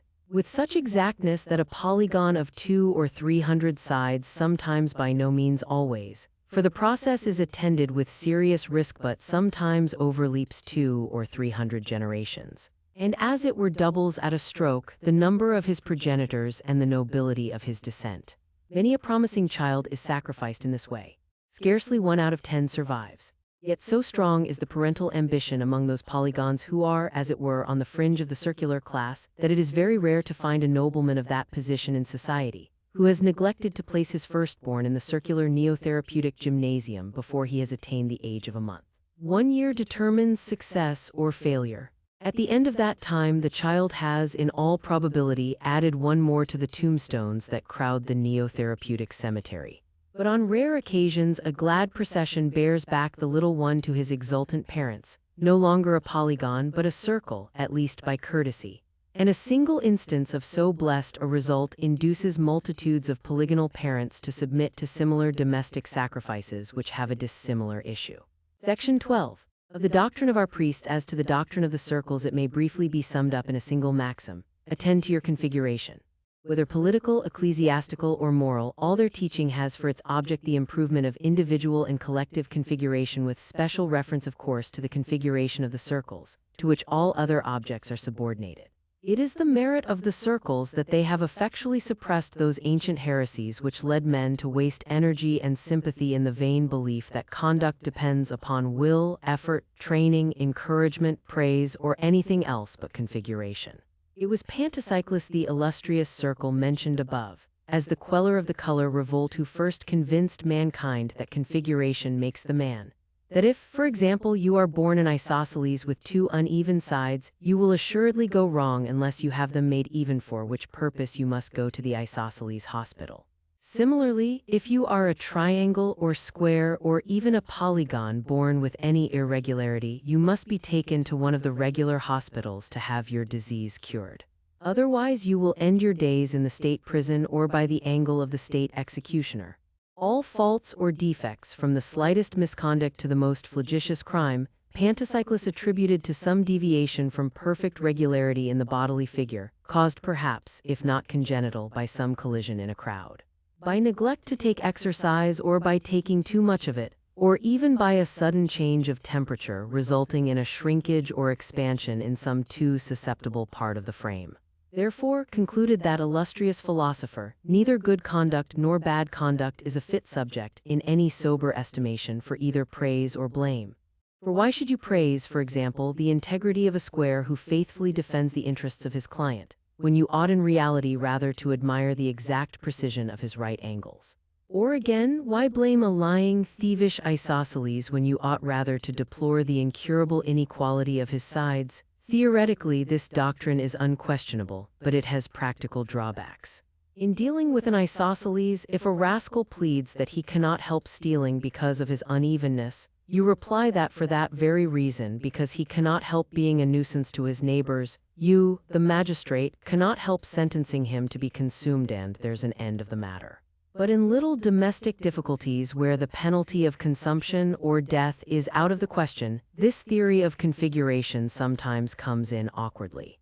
And I must confess that occasionally, when one of my own hexagonal grandsons pleads as an excuse for his disobedience that a sudden change of the temperature has been too much for his perimeter, and that I ought to lay the blame not on him but on his configuration, which can only be strengthened by abundance of the choicest sweetmeats, I neither see my way logically to reject nor practically to accept his conclusions.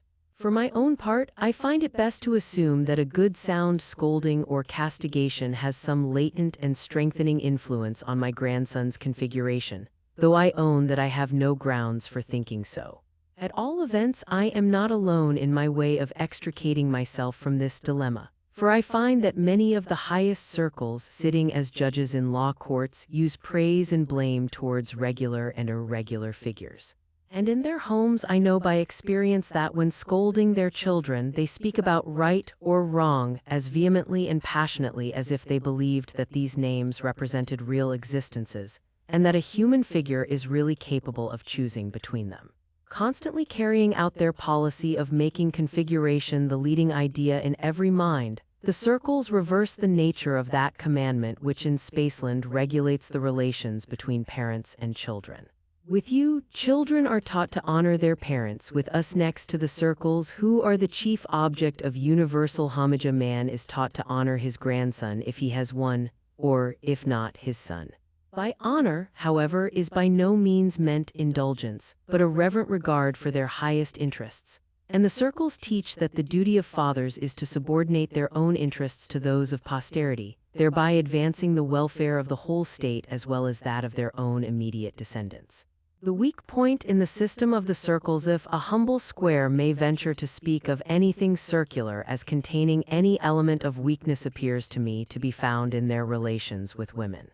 As it is of the utmost importance for society that irregular births should be discouraged, it follows that no woman who has any irregularities in her ancestry is a fit partner for one who desires that his posterity should rise by regular degrees in the social scale. Now, the irregularity of a male is a matter of measurement, but as all women are straight and therefore visibly regular, so to speak, one has to devise some other means of ascertaining what I may call their invisible irregularity, that is to say, their potential irregularities as regards possible offspring. This is effected by carefully kept pedigrees, which are preserved and supervised by the state, and without a certified pedigree no woman is allowed to marry. Now, it might have been supposed that a circle proud of his ancestry and regardful for a posterity which might possibly issue hereafter in a chief circle would be more careful than any other to choose a wife who had no blot on her escutcheon. But it is not so. The care in choosing a regular wife appears to diminish as one rises in the social scale. Nothing would induce an aspiring isosceles who had hopes of generating an equilateral son to take a wife who reckoned a single irregularity among her ancestors. A square or pentagon who is confident that his family is steadily on the rise does not inquire above the 500th generation. A hexagon or dodecagon is even more careless of the wife's pedigree. But a circle has been known deliberately to take a wife who has had an irregular great-grandfather, and all because of some slight superiority of luster, or because of the charms of a low voice which, with us, even more than you, is thought an excellent thing in woman. Such ill-judged marriages are, as might be expected, barren if they do not result in positive irregularity or in diminution of sides, but none of these evils have hitherto proved sufficiently deterrent. The loss of a few sides in a highly developed polygon is not easily noticed, and is sometimes compensated by a successful operation in the neotherapeutic gymnasium, as I have described above. And the circles are too much disposed to acquiesce in infecundity as a law of the superior development. Yet, if this evil be not arrested, the gradual diminution of the circular class may soon become more rapid, and the time may be not far distant when, the race being no longer able to produce a chief circle, the constitution of Flatland must fall. One other word of warning suggests itself to me, though I cannot so easily mention a remedy, and this also refers to our relations with women. About 300 years ago, it was decreed by the chief circle that, since women are deficient in reason but abundant in emotion, they ought no longer to be treated as rational, nor receive any mental education. The consequence was that they were no longer taught to read, nor even to master arithmetic enough to enable them to count the angles of their husband or children, and hence they sensibly declined during each generation in intellectual power. And this system of female non-education or quietism still prevails. My fear is that, with the best intentions, this policy has been carried so far as to react injuriously on the male sex. For the consequence is that, as things now are, we males have to lead a kind of bilingual, and I may almost say bimental, existence. With women we speak of love, duty, right, wrong, pity, hope, and other irrational and emotional conceptions which have no existence and the fiction of which has no object except to control feminine exuberances.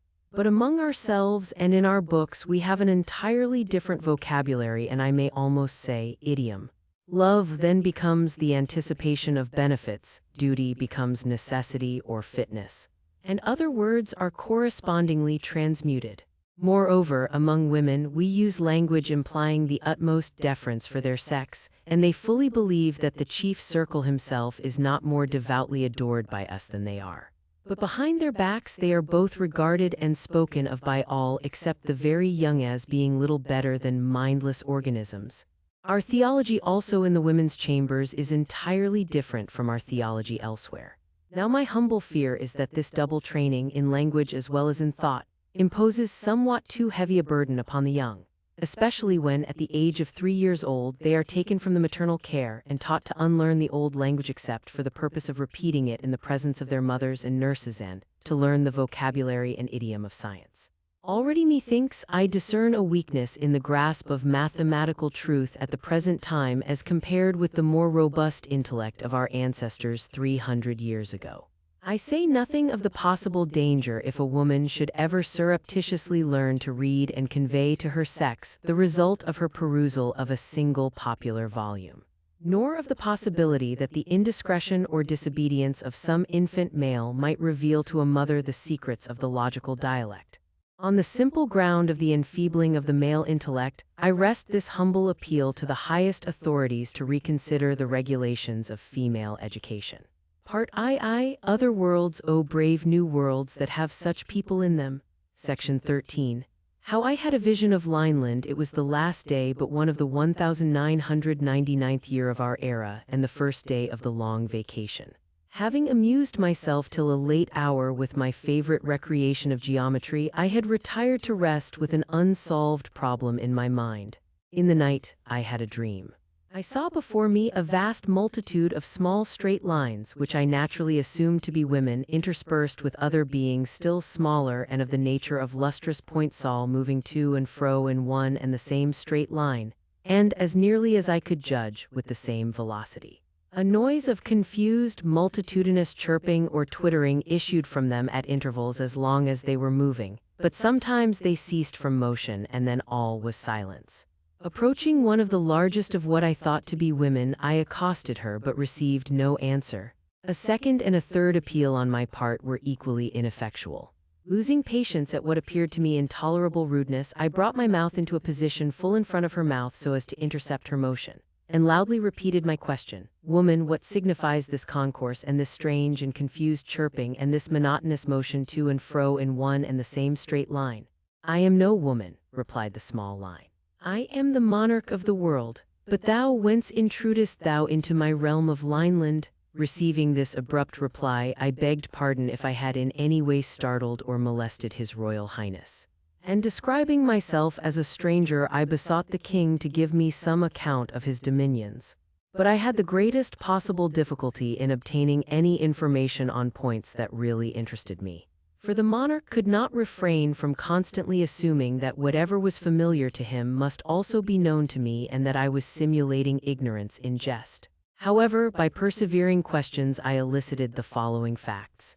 It seemed that this poor ignorant monarch, as he called himself, was persuaded that the straight line which he called his kingdom, and in which he passed his existence, constituted the whole of the world and indeed the whole of space. Not being able either to move or to see, save in his straight line, he had no conception of anything out of it. Though he had heard my voice when I first addressed him, the sounds had come to him in a manner so contrary to his experience that he had made no answer, seeing no man, as he expressed it, and hearing a voice as it were from my own intestines. Until the moment when I placed my mouth in his world, he had neither seen me nor heard anything except confused sounds beating against what I called his side, but what he called his inside or stomach. Nor had he even now the least conception of the region from which I had come. Outside his world or line, all was a blank to him, nay, not even a blank, for a blank implies space, say rather, all was non-existent. His subjects, of whom the small lines were men and the points women, were all alike confined in motion and eyesight to that single straight line which was their world. It need scarcely be added that the whole of their horizon was limited to a point. Nor could anyone ever see anything but a point. Man, woman, child, thing, each was a point to the eye of a Linelander. Only by the sound of the voice could sex or age be distinguished. Moreover, as each individual occupied the whole of the narrow path, so to speak, which constituted his universe, and no one could move to the right or left to make way for passers-by, it followed that no Linelander could ever pass another. Once neighbors, always neighbors. Neighborhood with them was like marriage with us. Neighbors remained neighbors till death did them part. Such a life with all vision limited to a point and all motion to a straight line seemed to me inexpressibly dreary. And I was surprised to note the vivacity and cheerfulness of the king. Wondering whether it was possible, amid circumstances so unfavorable to domestic relations, to enjoy the pleasures of conjugal union, I hesitated for some time to question His Royal Highness on so delicate a subject. But at last I plunged into it by abruptly inquiring as to the health of his family. "My wives and children," he replied, "are well and happy." Staggered at this answer, for in the immediate proximity of the monarch, as I had noted in my dream before I entered Lineland, there were none but men, I ventured to reply. "Pardon me, but I cannot imagine how your Royal Highness can at any time either see or approach their Majesties when there are at least half a dozen intervening individuals whom you can neither see through nor pass by. Is it possible that in Lineland proximity is not necessary for marriage and for the generation of children?" "How can you ask so absurd a question?" replied the monarch. "If it were indeed as you suggest, the universe would soon be depopulated. No, neighborhood is needless for the union of hearts, and the birth of children is too important a matter to have been allowed to depend upon such an accident as proximity. You cannot be ignorant of this. Yet since you are pleased to affect ignorance, I will instruct you as if you were the veriest baby in Lineland. Know then that marriages are consummated by means of the faculty of sound and the sense of hearing. You are of course aware that every man has two mouths or voices, as well as two eyes, a bass at one and a tenor at the other of his extremities. I should not mention this, but that I have been unable to distinguish your tenor in the course of our conversation." I replied that I had but one voice, and that I had not been aware that His Royal Highness had two. "That confirms my impression," said the king, "that you are not a man but a feminine monstrosity with a bass voice and an utterly uneducated ear.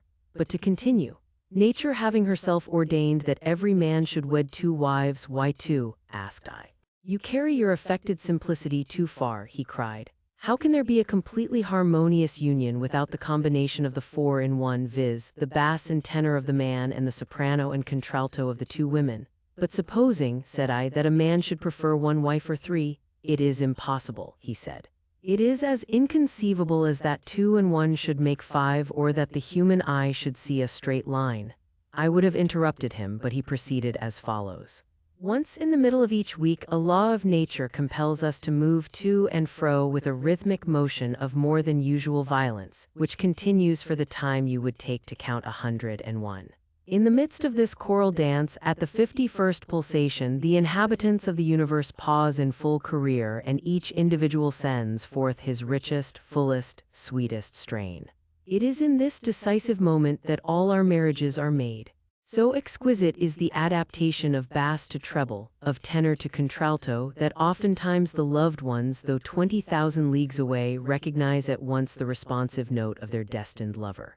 And, penetrating the paltry obstacles of distance, love unites the three. The marriage in that instant consummated results in a threefold male and female offspring which takes its place in Lineland." "What? Always threefold?" said I. "Must one wife then always have twins?" "Bass-voiced monstrosity, yes," replied the king. "How else could the balance of the sexes be maintained if two girls were not born for every boy? Would you ignore the very alphabet of nature?" He ceased, speechless for fury, and some time elapsed before I could induce him to resume his narrative. "You will not, of course, suppose that every bachelor among us finds his mates at the first wooing in this universal marriage chorus.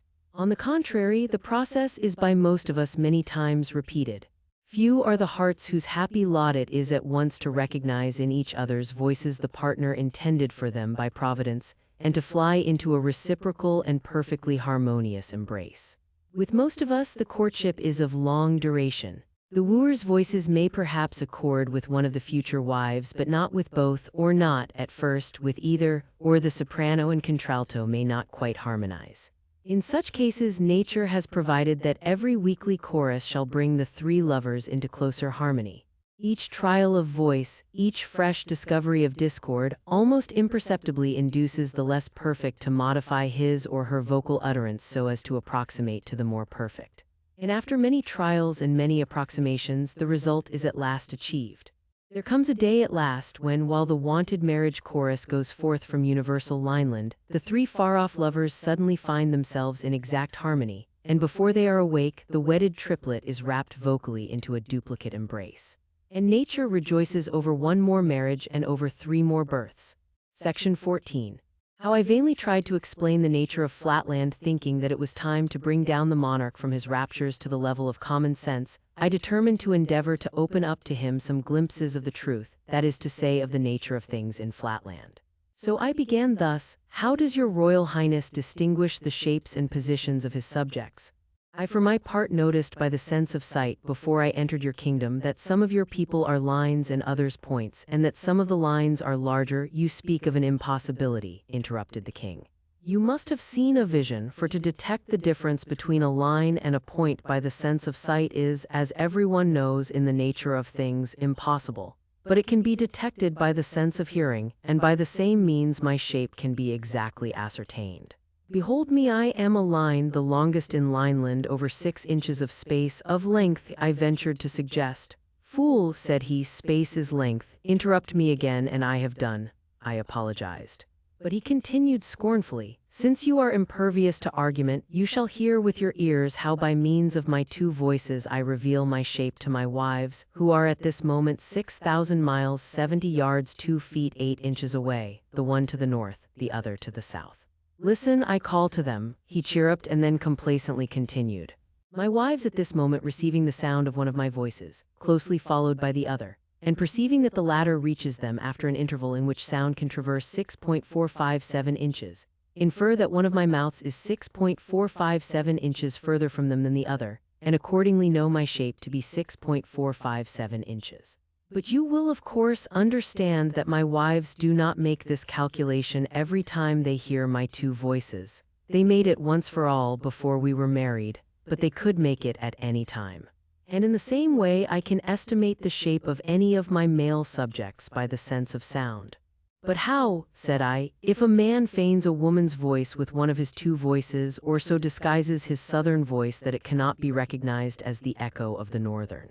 May not such deceptions cause great inconvenience? And have you no means of checking frauds of this kind by commanding your neighboring subjects to feel one another? This, of course, was a very stupid question, for feeling could not have answered the purpose. But I asked with the view of irritating the monarch, and I succeeded perfectly. What? Cried he in horror. Explain your meaning. Feel, touch, come into contact, I replied.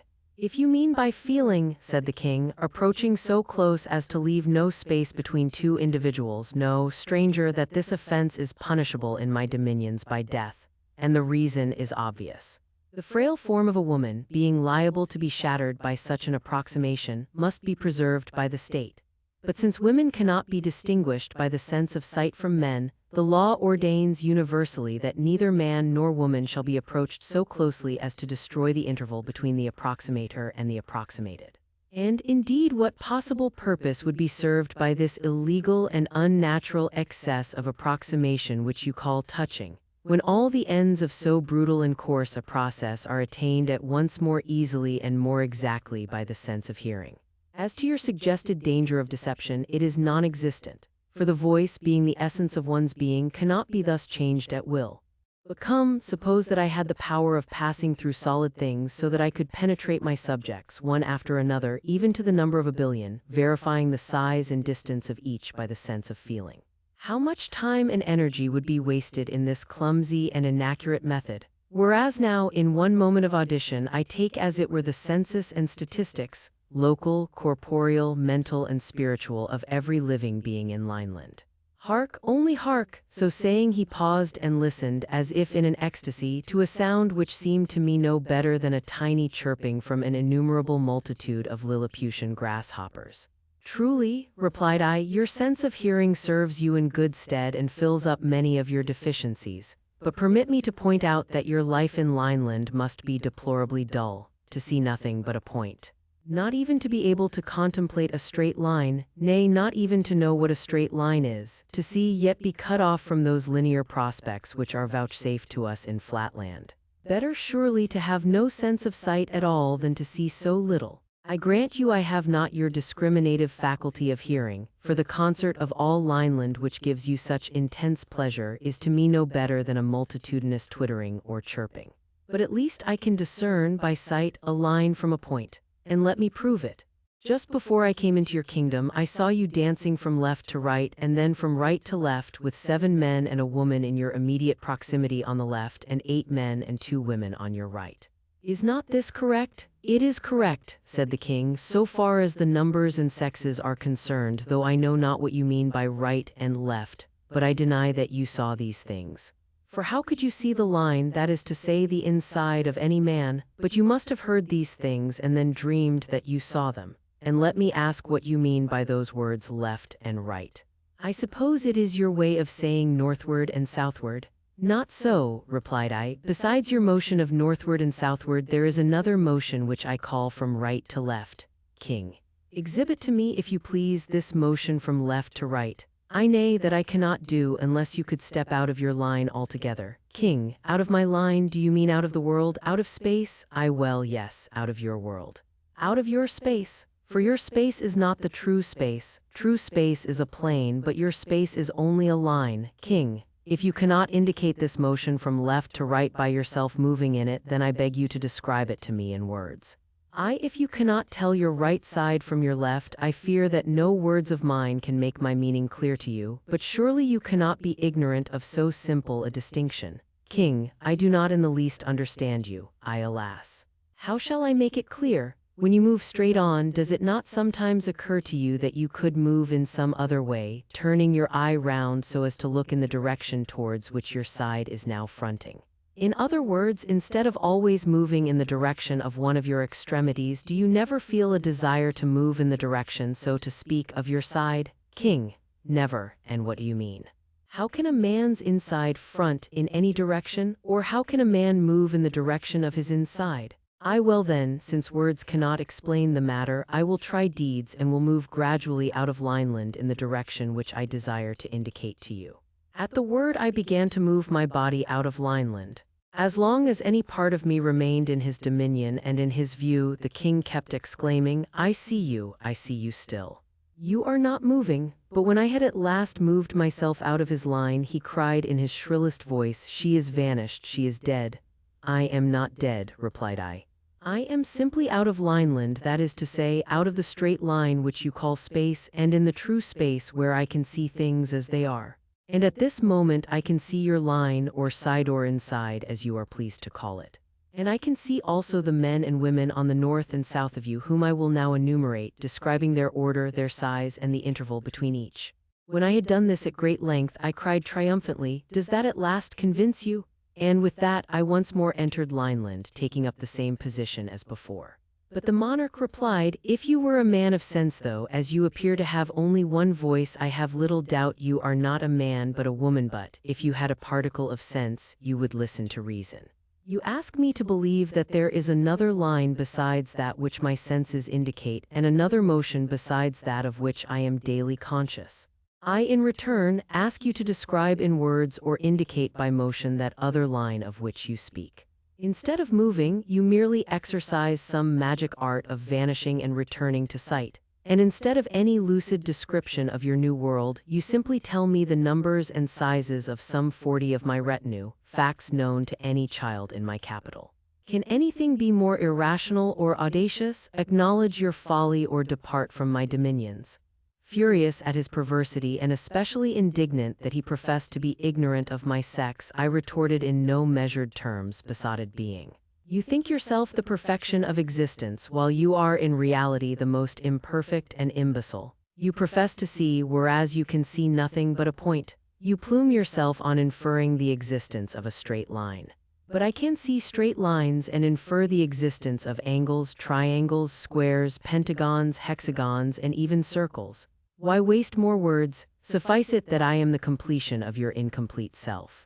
You are a line, but I am a line of lines, called in my country a square. And even I, infinitely superior though I am to you, am of little account among the great nobles of Flatland, whence I have come to visit you, in the hope of enlightening your ignorance. Hearing these words, the king advanced towards me with a menacing cry as if to pierce me through the diagonal. And in that same moment there arose from myriads of his subjects a multitudinous war cry, increasing in vehemence till at last methought it rivaled the roar of an army of 100,000 isosceles and the artillery of 1,000 pentagons. Spellbound and motionless, I could neither speak nor move to avert the impending destruction. And still the noise grew louder and the king came closer when I awoke to find the breakfast bell recalling me to the realities of Flatland. Section 15. Concerning a stranger from Spaceland. From dreams I proceed to facts. It was the last day of the 1999th year of our era. The pattering of the rain had long ago announced nightfall. And I was sitting in the company of my wife, musing on the events of the past and the prospects of the coming year, the coming century, the coming millennium. Note, when I say sitting, of course I do not mean any change of attitude such as you in Spaceland signify by that word. For as we have no feet, we can no more sit nor stand in your sense of the word than one of your souls or flounders.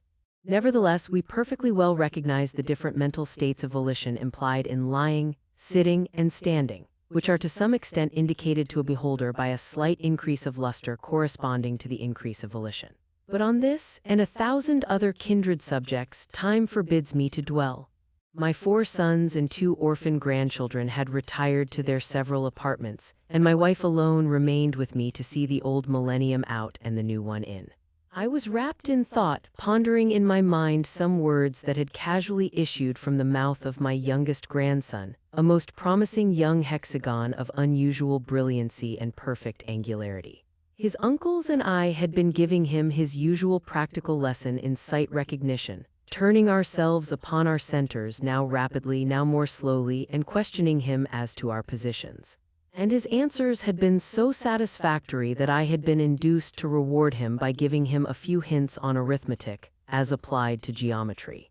Taking 9 squares, each an inch every way, I had put them together so as to make one large square with a side of 3 inches, and I had hence proved to my little grandson that though it was impossible for us to see the inside of the square, yet we might ascertain the number of square inches in a square by simply squaring the number of inches in the side. And thus, said I, we know that 3, 2, or 9 represents the number of square inches in a square whose side is 3 inches long. The little hexagon meditated on this a while and then said to me, "But you have been teaching me to raise numbers to the 3rd power. I suppose 3, 3 must mean something in geometry. What does it mean?" "Nothing at all," replied I, "not at least in geometry. For geometry has only 2 dimensions." And then I began to show the boy how a point by moving through a length of 3 inches makes a line of 3 inches which may be represented by 3. And how a line of 3 inches moving parallel to itself through a length of 3 inches makes a square of 3 inches every way which may be represented by 3, 2.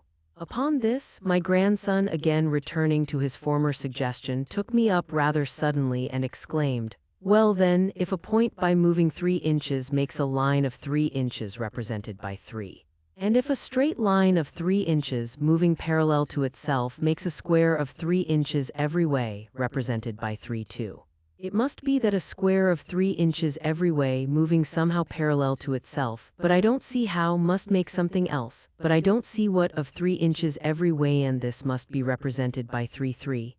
"Go to bed," said I, a little ruffled by this interruption. "If you would talk less nonsense, you would remember more sense."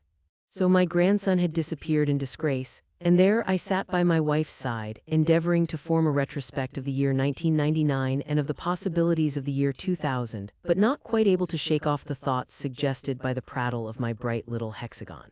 Only a few sands now remained in the half-hour glass. Rousing myself from my reverie, I turned the glass northward for the last time in the old millennium, and in the act I exclaimed aloud, "The boy is a fool." Straightway I became conscious of a presence in the room, and a chilling breath thrilled through my very being. "He is no such thing," cried my wife, "and you are breaking the commandments in thus dishonoring your own grandson." But I took no notice of her. Looking round in every direction, I could see nothing. Yet still I felt a presence and shivered as the cold whisper came again. I started up. "What is the matter?" said my wife. "There is no draught. What are you looking for?" "There is nothing." There was nothing. And I resumed my seat, again exclaiming, "The boy is a fool, I say. 3, 3 can have no meaning in geometry." At once there came a distinctly audible reply, "The boy is not a fool. And 3, 3 has an obvious geometrical meaning." My wife as well as myself heard the words, although she did not understand their meaning, and both of us sprang forward in the direction of the sound. What was our horror when we saw before us a figure, At the first glance it appeared to be a woman, seen sideways, but a moment's observation showed me that the extremities passed into dimness too rapidly to represent one of the female sex. And I should have thought it a circle, only that it seemed to change its size in a manner impossible for a circle or for any regular figure of which I had had experience. But my wife had not my experience nor the coolness necessary to note these characteristics. With the usual hastiness and unreasoning jealousy of her sex, she flew at once to the conclusion that a woman had entered the house through some small aperture. "How comes this person here?" she exclaimed. "You promised me, my dear, that there should be no ventilators in our new house." "Nor are there any," said I, "but what makes you think that the stranger is a woman?" "I see by my power of sight recognition." "Oh, I have no patience with your sight recognition," replied she. "Feeling is believing, and a straight line to the touch is worth a circle to the sight. 2 proverbs, very common with the frailer sex in Flatland. "Well," said I, for I was afraid of irritating her, "if it must be so, demand an introduction." Assuming her most gracious manner, my wife advanced towards the stranger. "Permit me, madam, to feel and be felt by," then, suddenly recoiling, "Oh, it is not a woman, and there are no angles either, not a trace of one. Can it be that I have so misbehaved to a perfect circle?" "I am indeed, in a certain sense, a circle," replied the voice, "and a more perfect circle than any in Flatland. But to speak more accurately, I am many circles in one." Then he added more mildly, "I have a message, dear madam, to your husband which I must not deliver in your presence. And if you would suffer us to retire for a few minutes." But my wife would not listen to the proposal that our august visitor should so incommode himself, and assuring the circle that the hour of her own retirement had long passed, with many reiterated apologies for her recent indiscretion, she at last retreated to her apartment. I glanced at the half-hour glass. The last sands had fallen. The 3rd millennium had begun. Section 16. How the stranger vainly endeavored to reveal to me in words the mysteries of Spaceland. As soon as the sound of the peace cry of my departing wife had died away, I began to approach the stranger with the intention of taking a nearer view and of bidding him be seated. But his appearance struck me dumb and motionless with astonishment. Without the slightest symptoms of angularity, he nevertheless varied every instant with gradations of size and brightness scarcely possible for any figure within the scope of my experience. The thought flashed across me that I might have before me a burglar or cutthroat, some monstrous irregular isosceles, who, by feigning the voice of a circle, had obtained admission somehow into the house and was now preparing to stab me with his acute angle. In a sitting room, the absence of fog and the season happened to be remarkably dry made it difficult for me to trust to sight recognition, especially at the short distance at which I was standing. Desperate with fear, I rushed forward with an unceremonious, "You must permit me, sir," and felt him. My wife was right. There was not the trace of an angle, not the slightest roughness or inequality. Never in my life had I met with a more perfect circle. He remained motionless while I walked round him, beginning from his eye and returning to it again. Circular he was throughout, a perfectly satisfactory circle. There could not be a doubt of it. Then followed a dialogue which I will endeavor to set down as near as I can recollect it, omitting only some of my profuse apologies, for I was covered with shame and humiliation that I, a square, should have been guilty of the impertinence of feeling a circle. It was commenced by the stranger with some impatience at the lengthiness of my introductory process. "Stranger, have you felt me enough by this time? Are you not introduced to me yet?" I. "Most illustrious sir, excuse my awkwardness, which arises not from ignorance of the usages of polite society, but from a little surprise and nervousness, consequent on this somewhat unexpected visit. And I beseech you to reveal my indiscretion to no one, and especially not to my wife. But before your lordship enters into further communications, would he deign to satisfy the curiosity of one who would gladly know whence his visitor came?" "Stranger, from space, sir, whence else?" "I pardon me, my lord, but is not your lordship already in space, your lordship and his humble servant, even at this moment?" "Stranger, pooh, what do you know of space?" "Define space." Space, my lord, is height and breadth indefinitely prolonged." "Stranger, exactly. You see, you do not even know what space is. You think it is of 2 dimensions only. But I have come to announce to you a third: height, breadth, and length." Your lordship is pleased to be merry. We also speak of length and height, or breadth and thickness, thus denoting 2 dimensions by 4 names." "Stranger, But I mean not only 3 names but 3 dimensions. I would your lordship indicate or explain to me in what direction is the 3rd dimension unknown to me, stranger. I came from it. It is up above and down below. My lord means seemingly that it is northward and southward. Stranger, I mean nothing of the kind. I mean a direction in which you cannot look because you have no eye in your side. Pardon me, my lord, a moment's inspection will convince your lordship that I have a perfect luminary at the juncture of 2 of my sides. Stranger, yes, but in order to see into space you ought to have an eye not on your perimeter but on your side, that is, on what you would probably call your inside. But we in Spaceland should call it your side. An eye in my inside, an eye in my stomach. Your lordship jests, stranger, I am in no jesting humor. I tell you that I come from space, or, since you will not understand what space means, from the land of 3 dimensions whence I but lately looked down upon your plane which you call space forsooth. From that position of advantage I discerned all that you speak of as solid, by which you mean enclosed on 4 sides. Your houses, your churches, your very chests and safes, yes, even your insides and stomachs, all lying open and exposed to my view. Such assertions are easily made, my lord, stranger, but not easily proved, you mean, but I mean to prove mine. When I descended here I saw your 4 sons, the pentagons, each in his apartment, and your 2 grandsons, the hexagons. I saw your youngest hexagon remain a while with you and then retire to his room, leaving you and your wife alone. I saw your isosceles servants, 3 in number, in the kitchen at supper, and the little page in the scullery. Then I came here, and how do you think I came? Through the roof, I suppose, stranger. Not so, your roof, as you know very well, has been recently repaired and has no aperture by which even a woman could penetrate. I tell you, I come from space. Are you not convinced by what I have told you of your children and household? Your lordship must be aware that such facts touching the belongings of his humble servant might be easily ascertained by anyone in the neighborhood possessing your lordship's ample means of obtaining information. Stranger, to himself, what must I do? Stay, one more argument suggests itself to me. When you see a straight line, your wife, for example, how many dimensions do you attribute to her?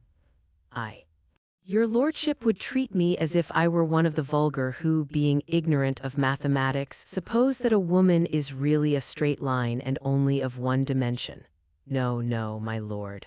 We squares are better advised and are as well aware as your lordship that a woman, though popularly called a straight line, is really and scientifically a very thin parallelogram possessing 2 dimensions like the rest of us, viz., length and breadth or thickness. Stranger, but the very fact that a line is visible implies that it possesses yet another dimension. My lord, I have just acknowledged that a woman is broad as well as long. We see her length, we infer her breadth, which, though very slight, is capable of measurement. Stranger, you do not understand me. I mean that when you see a woman, you ought, besides inferring her breadth, to see her length and to see what we call her height. Although that last dimension is infinitesimal in your country, if a line were mere length without height, it would cease to occupy space and would become invisible. Surely you must recognize this?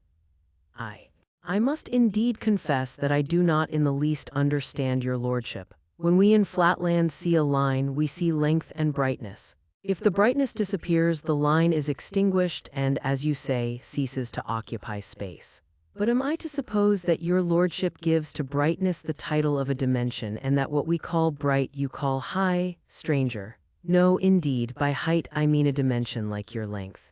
Only, with you, height is not so easily perceptible, being extremely small. My lord, your assertion is easily put to the test. You say I have a 3rd dimension, which you call height. Now, dimension implies direction and measurement. Do but measure my height, or merely indicate to me the direction in which my height extends, and I will become your convert.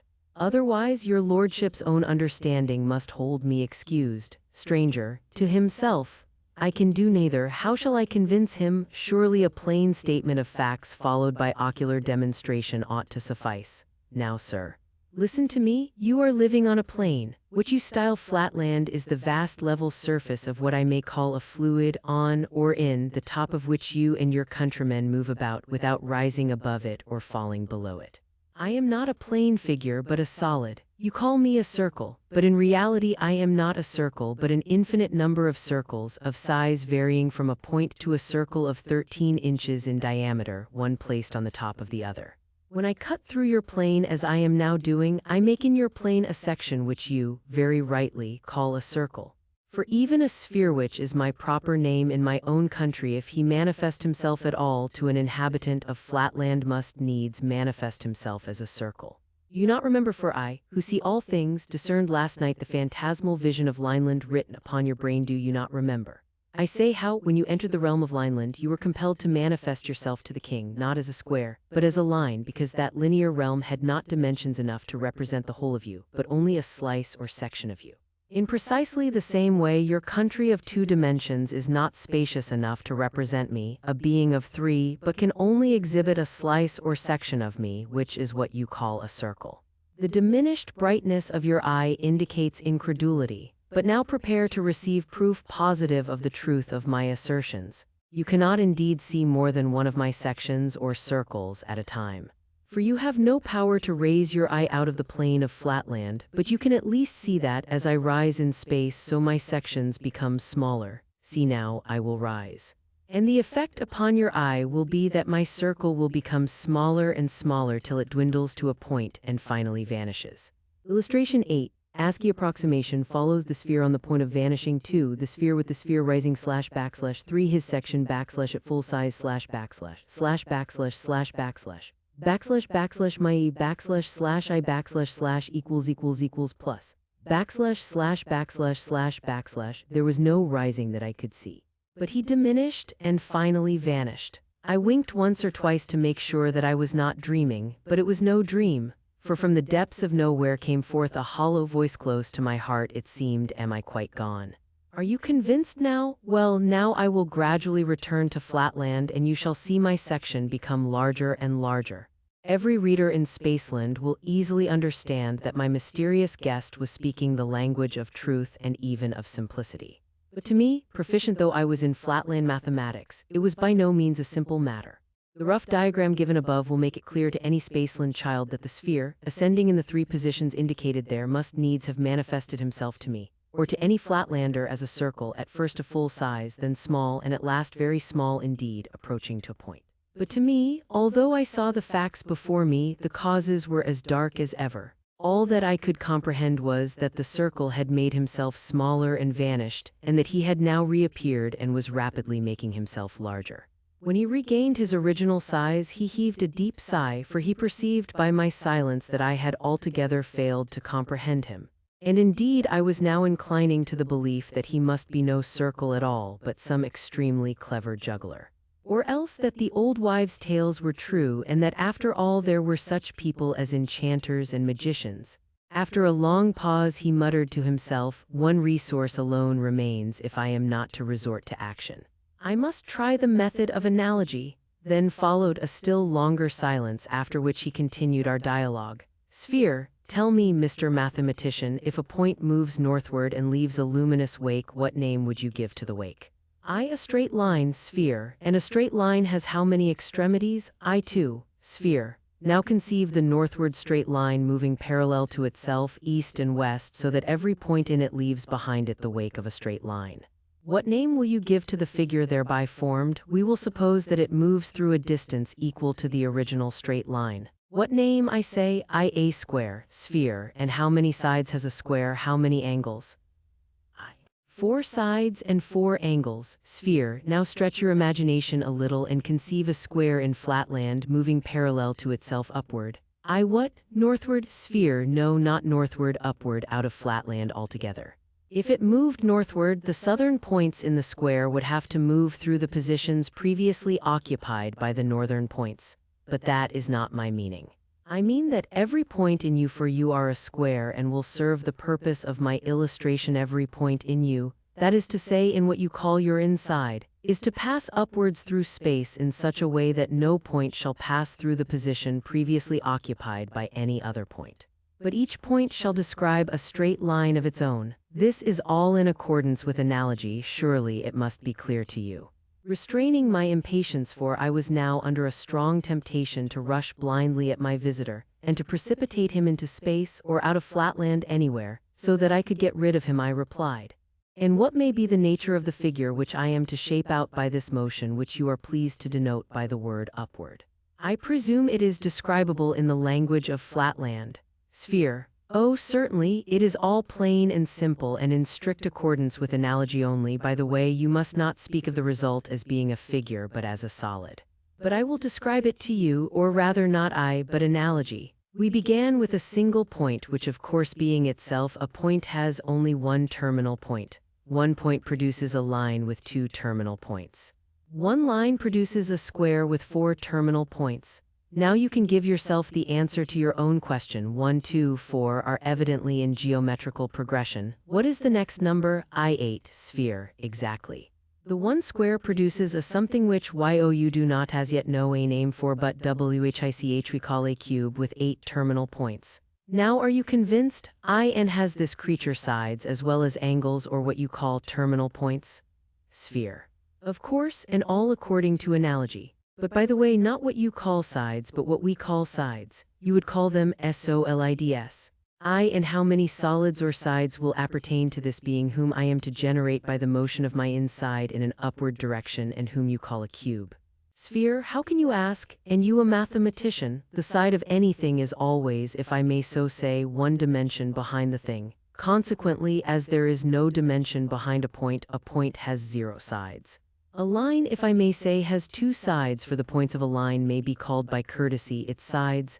A square has 4 sides, 0, 2, 4. What progression do you call that? Arithmetical. Sphere. And what is the next number? 6. Sphere. Exactly. Then you see you have answered your own question. The cube which you will generate will be bounded by 6 sides, that is to say, 6 of your insides. You see it all now, eh? Monster, I shrieked, be thou juggler, enchanter, dream, or devil, no more will I endure thy mockeries, either thou or I must perish.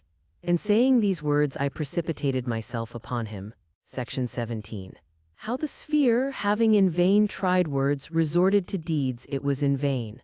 I brought my hardest right angle into violent collision with the stranger, pressing on him with a force sufficient to have destroyed any ordinary circle. But I could feel him slowly and unarrestably slipping from my contact, no edging to the right nor to the left, but moving somehow out of the world and vanishing to nothing. Soon there was a blank, but still I heard the intruder's voice. Sphere. Why will you refuse to listen to reason? I had hoped to find in you as being a man of sense and an accomplished mathematician, a fit apostle for the gospel of the 3 dimensions, which I am allowed to preach once only in 1,000 years. But now I know not how to convince you. Stay, I have it. Deeds and not words shall proclaim the truth. Listen, my friend. I have told you I can see from my position in space the inside of all things that you consider closed. For example, I see in yonder cupboard near which you are standing several of what you call boxes, but like everything else in Flatland, they have no tops nor bottoms, full of money. I see also 2 tablets of accounts. I am about to descend into that cupboard and to bring you one of those tablets. I saw you lock the cupboard half an hour ago, and I know you have the key in your possession. But I descend from space, the doors, you see, remain unmoved. Now I am in the cupboard and am taking the tablet. Now I have it. Now I ascend with it. I rushed to the closet and dashed the door open. One of the tablets was gone. With a mocking laugh, the stranger appeared in the other corner of the room, and at the same time the tablet appeared upon the floor. I took it up. There could be no doubt it was the missing tablet. I groaned with horror, doubting whether I was not out of my senses, but the stranger continued, "Surely you must now see that my explanation and no other suits the phenomena. What you call solid things are really superficial. What you call space is really nothing but a great plain. I am in space and look down upon the insides of the things of which you only see the outsides. You could leave this plane yourself if you could but summon up the necessary volition. A slight upward or downward motion would enable you to see all that I can see. The higher I mount and the further I go from your plane, the more I can see, though of course I see it on a smaller scale. For example, I am ascending. Now I can see your neighbor the hexagon and his family in their several apartments.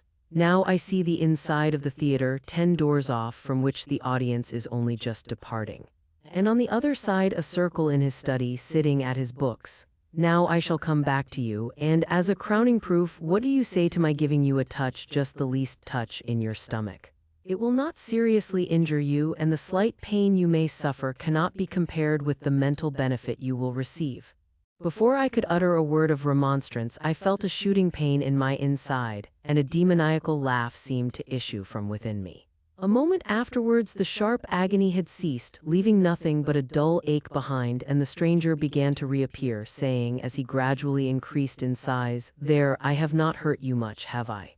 If you are not convinced now, I don't know what will convince you. What say you?" My resolution was taken. It seemed intolerable that I should endure existence subject to the arbitrary visitations of a magician who could thus play tricks with one's very stomach. If only I could in any way manage to pin him against the wall till help came. Once more I dashed my hardest angle against him, at the same time alarming the whole household by my cries for aid. I believe, at the moment of my onset, the stranger had sunk below our plane and really found difficulty in rising. In any case, he remained motionless, while I, hearing, as I thought, the sound of some help approaching, pressed against him with redoubled vigor and continued to shout for assistance. A convulsive shudder ran through the sphere. "This must not be," I thought I heard him say. "Either he must listen to reason, or I must have recourse to the last resource of civilization." Then, addressing me in a louder tone, he hurriedly exclaimed, "Listen. No stranger must witness what you have witnessed. Send your wife back at once before she enters the apartment. The gospel of 3 dimensions must not be thus frustrated. Not thus must the fruits of 1,000 years of waiting be thrown away. I hear her coming. Back, back, away from me, or you must go with me whither you know not, into the land of 3 dimensions. Fool, madman. Irregular," I exclaimed, "never will I release thee, thou shalt pay the penalty of thine impostures." "Ha, is it come to this?" thundered the stranger. "Then meet your fate, out of your plane you go, once, twice, thrice, 'tis done." Section 18. How I came to Spaceland and what I saw there, an unspeakable horror seized me. There was a darkness, then a dizzy, sickening sensation of sight that was not like seeing. I saw a line that was no line, space that was not space. I was myself and not myself. When I could find voice, I shrieked aloud in agony, "Either this is madness or it is hell." "It is neither," calmly replied the voice of the sphere. "It is knowledge, it is 3 dimensions. Open your eye once again and try to look steadily." I looked, and behold, a new world. There stood before me, visibly incorporate, all that I had before inferred, conjectured, dreamed of, perfect circular beauty. What seemed the center of the stranger's form lay open to my view, yet I could see no heart, nor lungs, nor arteries, only a beautiful harmonious something for which I had no words. But you, my readers in Spaceland, would call it the surface of the sphere. Prostrating myself mentally before my guide, I cried, "How is it, O divine ideal of consummate loveliness and wisdom, that I see thy inside, and yet cannot discern thy heart, thy lungs, thy arteries, thy liver? What you think you see not," he replied. "It is not given to you, nor to any other being, to behold my internal parts. I am of a different order of beings from those in Flatland. Were I a circle, you could discern my intestines, but I am a being, composed, as I told you before, of many circles, the many in the one, called in this country a sphere. And just as the outside of a cube is a square, so the outside of a sphere presents the appearance of a circle." Bewildered though I was by my teacher's enigmatic utterance, I no longer chafed against it, but worshipped him in silent adoration. He continued, with more mildness in his voice, "Distress not yourself if you cannot at first understand the deeper mysteries of Spaceland. By degrees they will dawn upon you. Let us begin by casting back a glance at the region whence you came. Return with me a while to the plains of Flatland, and I will show you that which you have often reasoned and thought about, but never seen with the sense of sight, a visible angle." "Impossible," I cried. But the sphere leading the way, I followed as if in a dream, till once more his voice arrested me. "Look yonder, and behold your own pentagonal house and all its inmates." I looked below, and saw with my physical eye all that domestic individuality which I had hitherto merely inferred with the understanding. And how poor and shadowy was the inferred conjecture in comparison with the reality which I now beheld. My 4 sons calmly asleep in the northwestern rooms, my 2 orphan grandsons to the south. The servants, the butler, my daughter, all in their several apartments. Only my affectionate wife, alarmed by my continued absence, had quitted her room and was roving up and down in the hall, anxiously awaiting my return. Also the page, aroused by my cries, had left his room and under pretext of ascertaining whether I had fallen somewhere in a faint, was prying into the cabinet in my study. All this I could now see, not merely infer. And as we came nearer and nearer, I could discern even the contents of my cabinet and the 2 chests of gold and the tablets of which the sphere had made mention. Touched by my wife's distress, I would have sprung downward to reassure her, but I found myself incapable of motion. "Trouble not yourself about your wife," said my guide. "She will not be long left in anxiety. Meantime, let us take a survey of Flatland." Once more I felt myself rising through space. It was even as the sphere had said. The further we receded from the object we beheld, the larger became the field of vision. My native city, with the interior of every house and every creature therein, lay open to my view in miniature. We mounted higher, and lo, the secrets of the earth, the depths of mines and inmost caverns of the hills were bared before me. Awestruck at the sight of the mysteries of the earth, thus unveiled before my unworthy eye, I said to my companion, "Behold, I am become as a god." For the wise men in our country say that to see all things, or as they express it, omnividence, is the attribute of God alone. There was something of scorn in the voice of my teacher as he made answer, "Is it so indeed? Then the very pickpockets and cutthroats of my country are to be worshipped by your wise men as being gods, for there is not one of them that does not see as much as you see now, but trust me, your wise men are wrong."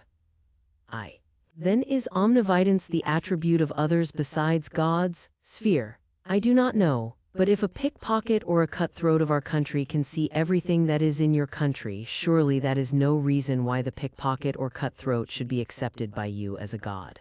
This omnividence, as you call it, is not a common word in Spaceland. Does it make you more just, more merciful, less selfish, more loving? Not in the least. Then how does it make you more divine?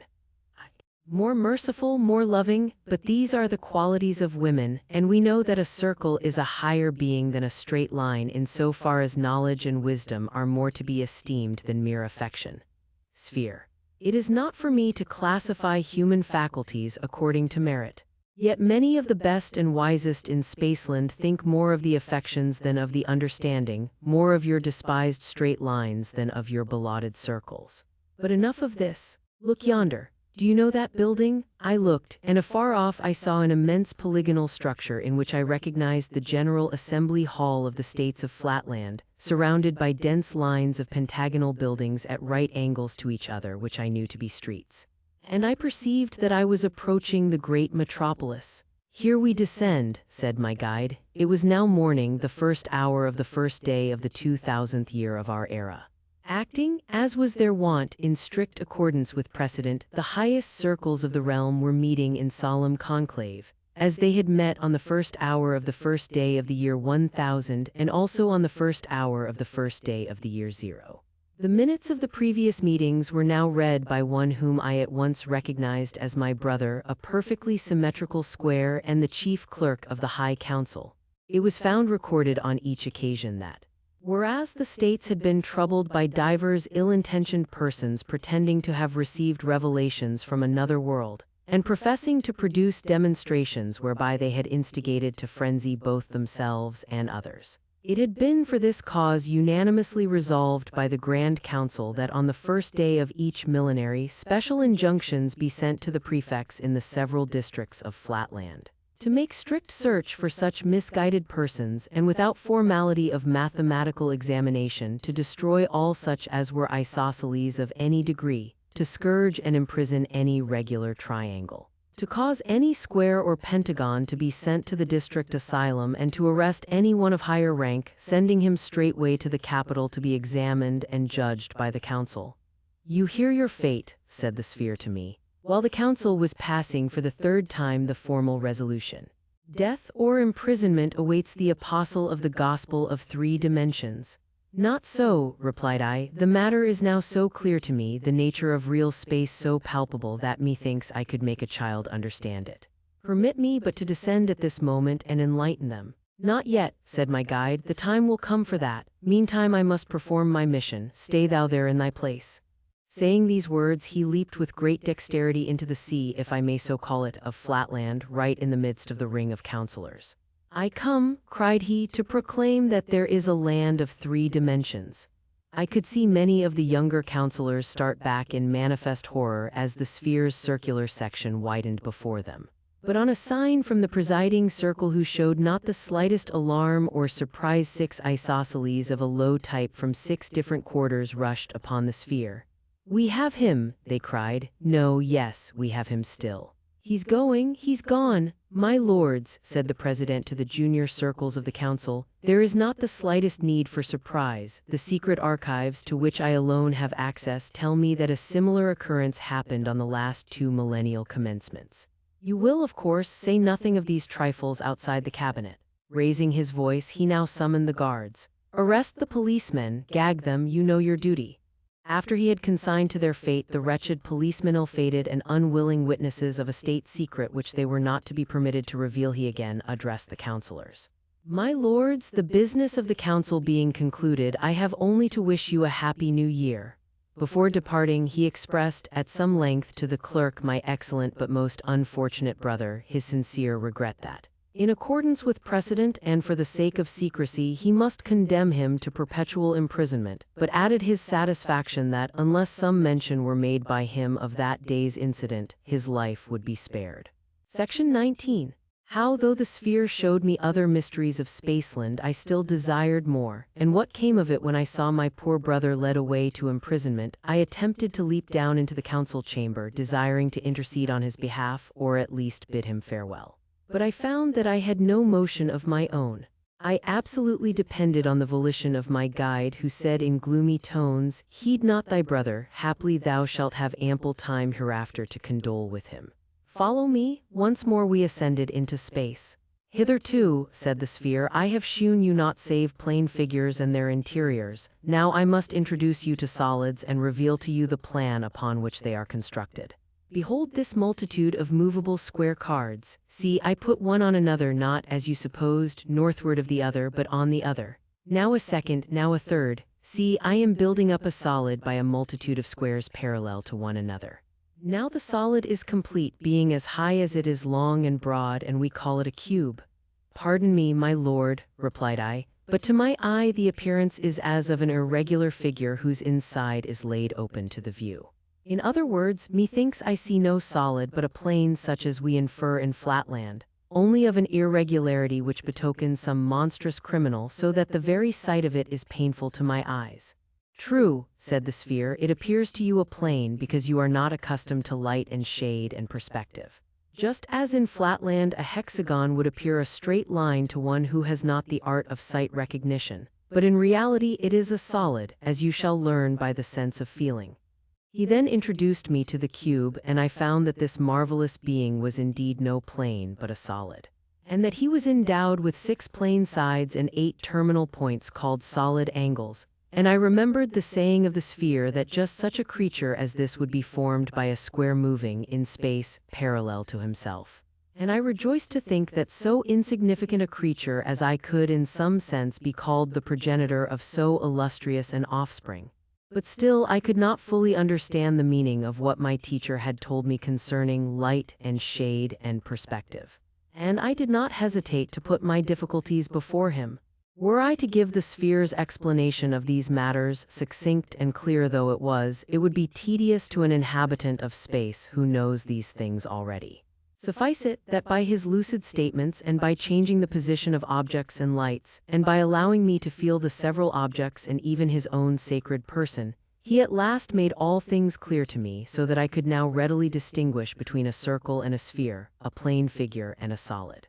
This was the climax, the paradise of my strange eventful history. Henceforth I have to relate the story of my miserable fall, most miserable, yet surely most undeserved. For why should the thirst for knowledge be aroused, only to be disappointed and punished? My volition shrinks from the painful task of recalling my humiliation. Yet, like a second Prometheus, I will endure this and worse, if by any means I may arouse in the interiors of plain and solid humanity a spirit of rebellion against the conceit which would limit our dimensions to 2 or 3 or any number short of infinity. Away then with all personal considerations. Let me continue to the end as I began, without further digressions or anticipations, pursuing the plain path of dispassionate history. The exact facts, the exact words, and they are burnt in upon my brain, shall be set down without alteration of an iota, and let my readers judge between me and destiny. The sphere would willingly have continued his lessons by indoctrinating me in the conformation of all regular solids, cylinders, cones, pyramids, pentahedrons, hexahedrons, dodecahedrons, and spheres. But I ventured to interrupt him, not that I was wearied of knowledge. On the contrary, I thirsted for yet deeper and fuller draughts than he was offering to me. "Pardon me," said I, "O thou whom I must no longer address as the perfection of all beauty. But let me beg thee to vouchsafe thy servant a sight of thine interior. Sphere, my what? I thine interior, thy stomach, thy intestines. Sphere, whence this ill-timed impertinent request? And what mean you by saying that I am no longer the perfection of all beauty? I, my lord, your own wisdom has taught me to aspire to one even more great, more beautiful, and more closely approximate to perfection than yourself. As you yourself, superior to all flatland forms, combine many circles in one, so doubtless there is one above you who combines many spheres in one supreme existence, surpassing even the solids of Spaceland.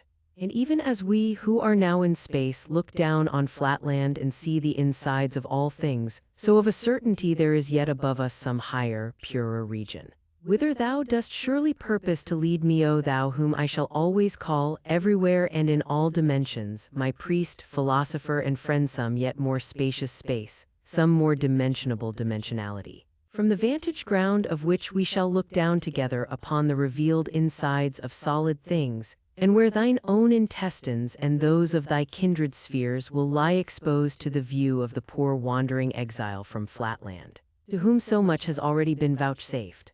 Sphere, pooh, stuff, enough of this trifling. The time is short and much remains to be done before you are fit to proclaim the gospel of 3 dimensions to your blind, benighted countrymen in Flatland.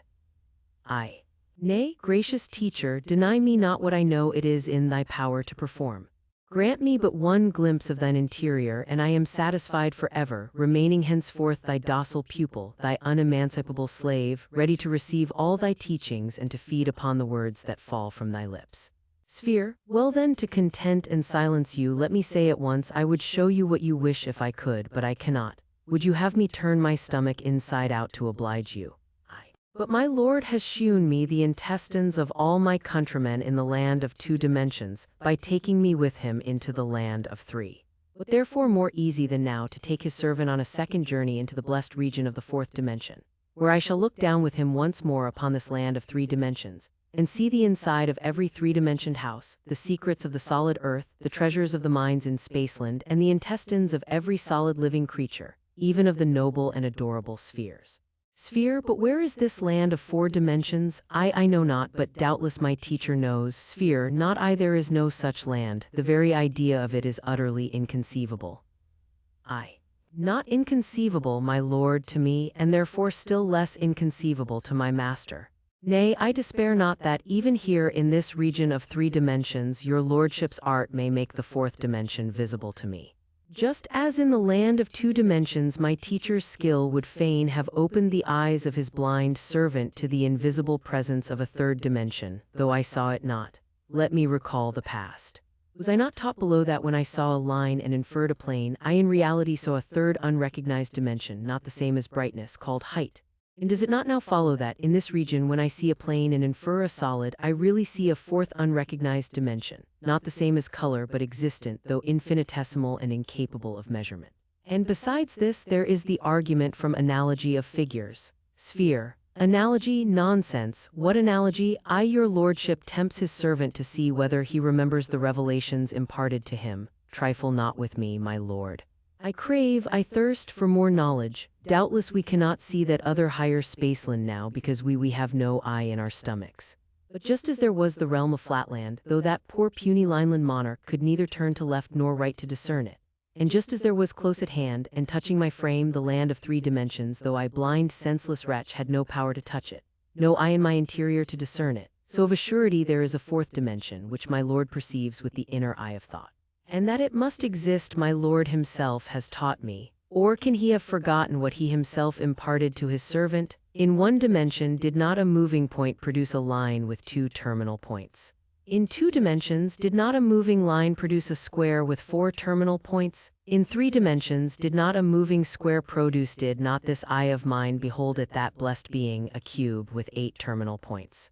And in 4 dimensions shall not a moving cube, alas for analogy and alas for the progress of truth, if it be not so, shall not, I say, the motion of a divine cube result in a still more divine organization with 16 terminal points? Behold the infallible confirmation of the series 2, 4, 8, 16. Is not this a geometrical progression? Is not this, if I might quote my Lord's own words, strictly according to analogy? Again, was I not taught by my Lord that as in a line there are 2 bounding points, and in a square there are 4 bounding lines, so in a cube there must be 6 bounding squares? Behold once more the confirming series 2, 4, 6. Is not this an arithmetical progression? And consequently does it not of necessity follow that the more divine offspring of the divine cube in the land of 4 dimensions must have 8 bounding cubes? And is not this also, as my Lord has taught me to believe, strictly according to analogy? O my Lord, behold, I cast myself in faith upon conjecture, not knowing the facts. And I appeal to your Lordship to confirm or deny my logical anticipations. If I am wrong, I yield and will no longer demand a 4th dimension, but if I am right, my Lord will listen to reason.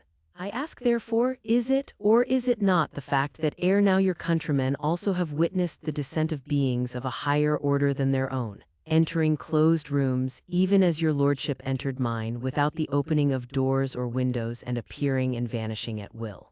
On the reply to this question I am ready to stake everything, deny it, and I am henceforth silent. Only vouchsafe an answer, sphere. After a pause, it is reported so, but men are divided in opinion as to the facts.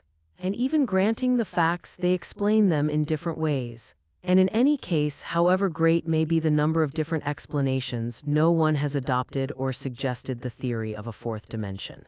Therefore, pray have done with this trifling and let us return to business. I was certain of it. I was certain that my anticipations would be fulfilled. And now have patience with me and answer me yet one more question, best of teachers.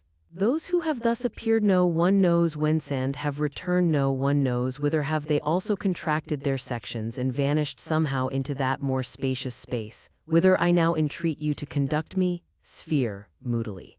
They have vanished, certainly, if they ever appeared. But most people say that these visions arose from the thought you will not understand me, from the brain, from the perturbed angularity of the seer. I say they so, oh, believe them not. Or if it indeed be so that this other space is really Thoughtland, then take me to that blessed region where I in thought shall see the insides of all solid things. There, before my ravished eye, a cube, moving in some altogether new direction, but strictly according to analogy, so as to make every particle of his interior pass through a new kind of space, with a wake of its own, shall create a still more perfect perfection than himself, with 16 terminal extra-solid angles and 8 solid cubes for his perimeter. And once there, shall we stay our upward course? In that blessed region of 4 dimensions shall we linger on the threshold of the 5th and not enter therein? Ah no, let us rather resolve that our ambition shall soar with our corporal ascent. Then, yielding to our intellectual onset, the gates of the 6th dimension shall fly open. After that a 7th, and then an 8th. How long I should have continued I know not. In vain did the sphere, in his voice of thunder, reiterate his command of silence and threaten me with the direst penalties if I persisted. Nothing could stem the flood of my ecstatic aspirations. Perhaps I was to blame. But indeed I was intoxicated with the recent draughts of truth to which he himself had introduced me. However, the end was not long in coming. My words were cut short by a crash outside and a simultaneous crash inside me, which impelled me through space with a velocity that precluded speech. Down, down, down, I was rapidly descending, and I knew that return to Flatland was my doom. One glimpse, one last and never to be forgotten glimpse I had of that dull level wilderness which was now to become my universe again spread out before my eye. Then a darkness, then a final, all-consummating thunderpeal, and when I came to myself I was once more a common creeping square in my study at home, listening to the peace cry of my approaching wife. Section 20. How the sphere encouraged me in a vision, although I had less than a minute for reflection. I felt by a kind of instinct that I must conceal my experiences from my wife. Not that I apprehended at the moment any danger from her divulging my secret, but I knew that to any woman in Flatland the narrative of my adventures must needs be unintelligible. So I endeavored to reassure her by some story, invented for the occasion, that I had accidentally fallen through the trapdoor of the cellar, and had there lain stunned. The southward attraction in our country is so slight that even to a woman my tale necessarily appeared extraordinary and well-nigh incredible. But my wife, whose good sense far exceeds that of the average of her sex and who perceived that I was unusually excited, did not argue with me on the subject, but insisted that I was ill and required repose. I was glad of an excuse for retiring to my chamber to think quietly over what had happened. When I was at last by myself, a drowsy sensation fell on me, but before my eyes closed I endeavored to reproduce the third dimension, and especially the process by which a cube is constructed through the motion of a square. It was not so clear as I could have wished, but I remembered that it must be upward and yet not northward, and I determined steadfastly to retain these words as the clue which, if firmly grasped, could not fail to guide me to the solution. So mechanically repeating like a charm the words upward yet not northward, I fell into a sound, refreshing sleep. During my slumber I had a dream. I thought I was once more by the side of the sphere, whose lustrous hue betokened that he had exchanged his wrath against me for perfect placability. We were moving together towards a bright but infinitesimally small point, to which my master directed my attention. As we approached, methought there issued from it a slight humming noise as from one of your Spaceland bluebottles, only less resonant by far, so slight indeed that even in the perfect stillness of the vacuum through which we soared, the sound reached not our ears till we checked our flight at a distance from it of something under 20 human diagonals. "Look yonder," said my guide, "in Flatland thou hast lived. Of Lineland thou hast received a vision, thou hast soared with me to the heights of Spaceland. Now, in order to complete the range of thy experience, I conduct thee downward to the lowest depth of existence, even to the realm of Pointland, the abyss of no dimensions. Behold yon miserable creature. That point is a being like ourselves, but confined to the non-dimensional gulf. He is himself his own world, his own universe. Of any other than himself he can form no conception. He knows not length, nor breadth, nor height, for he has had no experience of them. He has no cognizance even of the number two, nor has he a thought of plurality, for he is himself his one and all, being really nothing. Yet mark his perfect self-contentment, and hence learn this lesson, that to be self-contented is to be vile and ignorant, and that to aspire is better than to be blindly and impotently happy. Now listen," he ceased. And there arose from the little buzzing creature a tiny, low, monotonous but distinct tinkling, as from one of your Spaceland phonographs, from which I caught these words, "Infinite beatitude of existence. It is. And there is none else beside it." "What," said I, "does the puny creature mean by it?" "He means himself," said the sphere. "Have you not noticed before now that babies and babyish people who cannot distinguish themselves from the world speak of themselves in the third person? But hush! It fills all space," continued the little soliloquizing creature, "and what it fills it is. What it thinks that it utters, and what it utters that it hears, and it itself is thinker, utterer, hearer, thought, word, audition. It is the one and yet the all in all. Ah, the happiness of being! Can you not startle the little thing out of its complacency?" said I. "Tell it what it really is, as you told me. Reveal to it the narrow limitations of Pointland and lead it up to something higher." "That is no easy task," said my master. "Try you." Hereon, raising my voice to the uttermost, I addressed the point as follows. "Silence, silence, contemptible creature. You call yourself the all in all, but you are the nothing. Your so-called universe is a mere speck in a line, and a line is a mere shadow as compared with—" "Hush, hush, you have said enough," interrupted the sphere. "Now listen, and mark the effect of your harangue on the King of Pointland." The luster of the monarch, who beamed more brightly than ever upon hearing my words, showed clearly that he retained his complacency. And I had hardly ceased when he took up his strain again. Ah, the joy of thought! What can it not achieve by thinking, its own thought coming to itself, suggestive of its disparagement, thereby to enhance its happiness? Sweet rebellion stirred up to result in triumph. Ah, the divine creative power of the all-in-one. Ah, the joy of being. "You see," said my teacher, "how little your words have done. So far as the monarch understands them at all, he accepts them as his own, for he cannot conceive of any other except himself, and plumes himself upon the variety of its thought as an instance of creative power. Let us leave this god of Pointland to the ignorant fruition of his omnipresence and omniscience. Nothing that you or I can do can rescue him from his self-satisfaction. After this, as we floated gently back to Flatland, I could hear the mild voice of my companion pointing the moral of my vision and stimulating me to aspire and to teach others to aspire. He had been angered at first, he confessed, by my ambition to soar to dimensions above the third, but since then he had received fresh insight, and he was not too proud to acknowledge his error to a pupil. Then he proceeded to initiate me into mysteries yet higher than those I had witnessed, showing me how to construct extrasolids by the motion of solids and double extrasolids by the motion of extrasolids, and all strictly according to analogy, all by methods so simple, so easy as to be patent even to the female sex. Section 21. How I tried to teach the theory of 3 dimensions to my grandson, and with what success I awoke rejoicing and began to reflect on the glorious career before me. I would go forth, methought, at once and evangelize the whole of Flatland. Even to women and soldiers should the gospel of 3 dimensions be proclaimed. I would begin with my wife. Just as I had decided on the plan of my operations, I heard the sound of many voices in the street commanding silence. Then followed a louder voice. It was a herald's proclamation. Listening attentively, I recognized the words of the resolution of the council, enjoining the arrest, imprisonment, or execution of anyone who should pervert the minds of the people by delusions, and by professing to have received revelations from another world.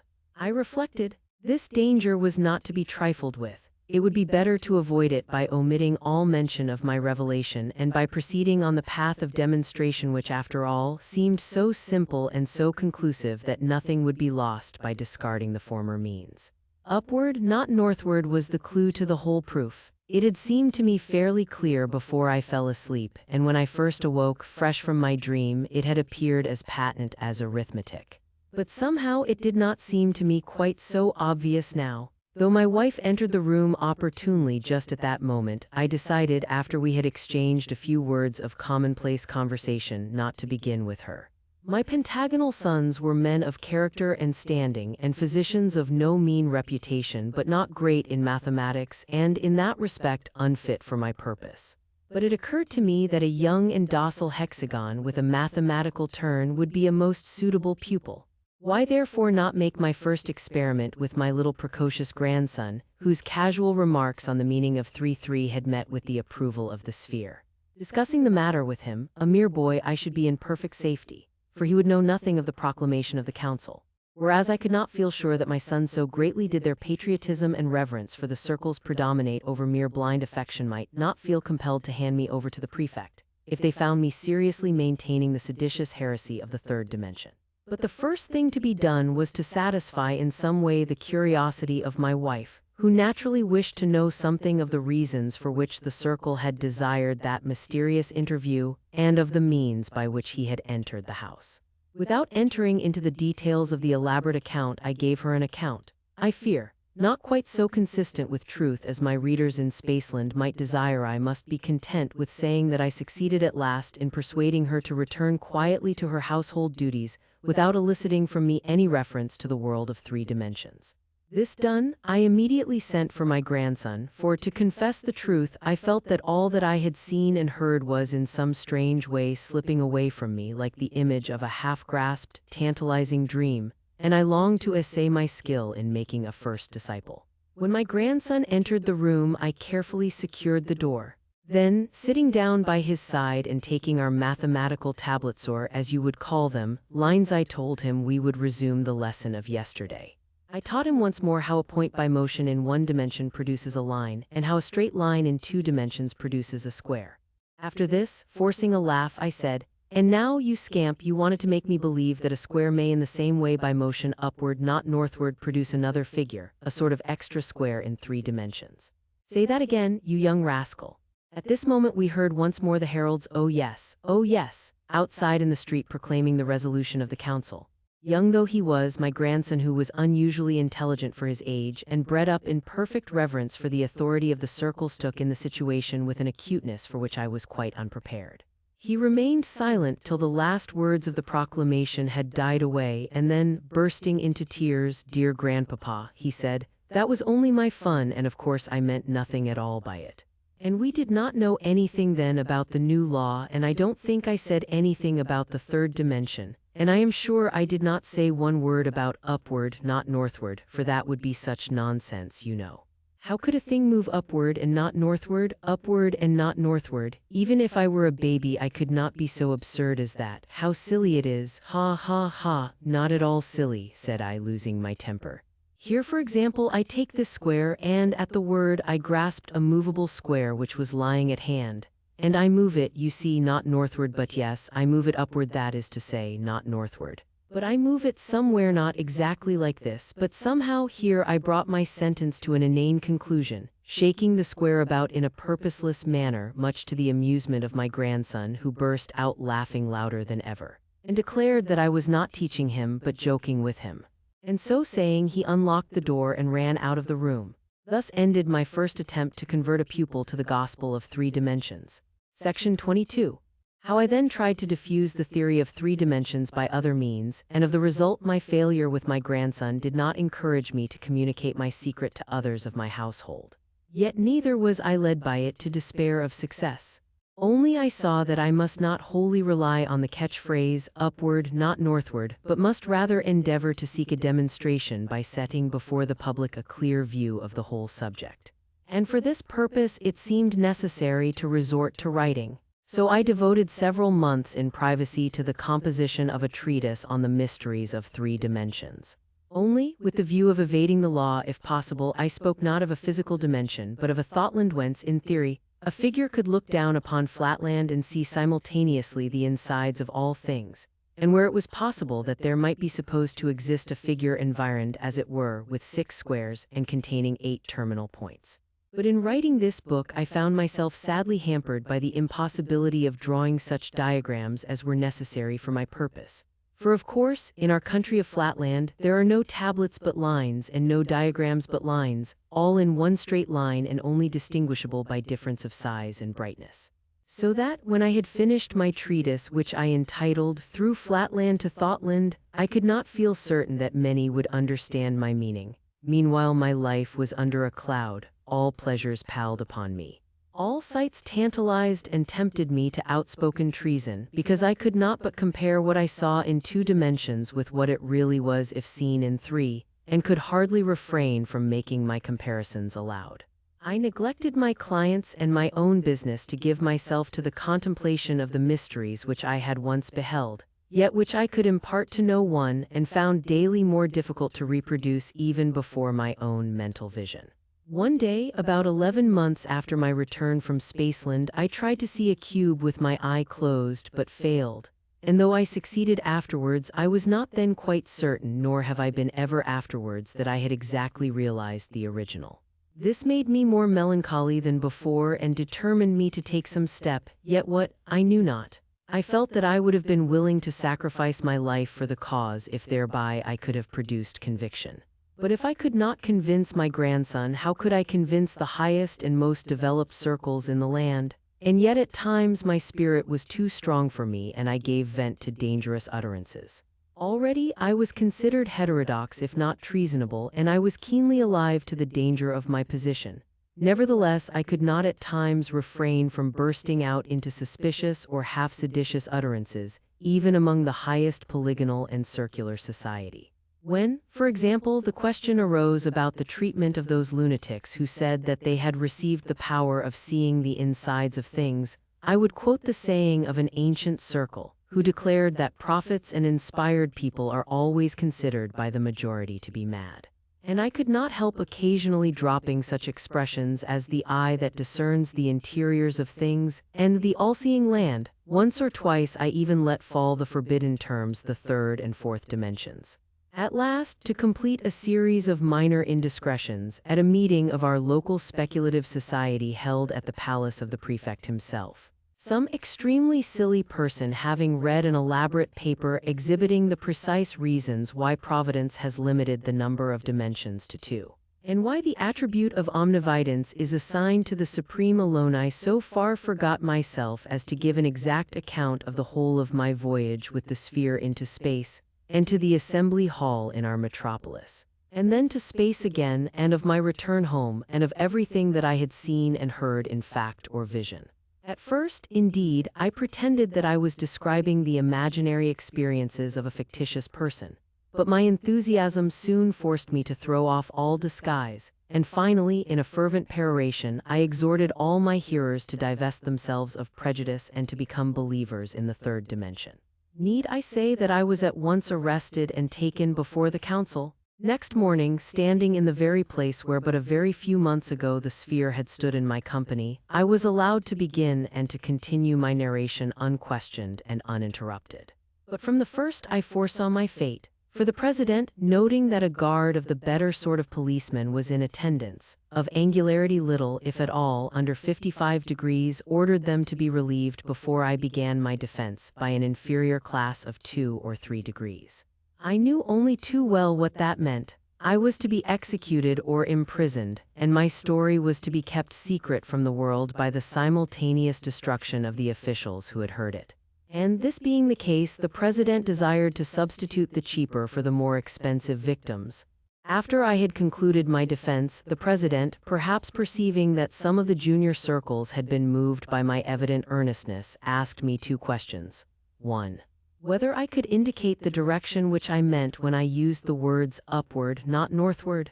2. Whether I could by any diagrams or descriptions other than the enumeration of imaginary sides and angles indicate the figure I was pleased to call a cube.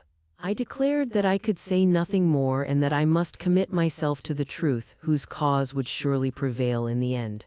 The president replied that he quite concurred in my sentiment and that I could not do better. I must be sentenced to perpetual imprisonment. But if the truth intended that I should emerge from prison and evangelize the world, the truth might be trusted to bring that result to pass.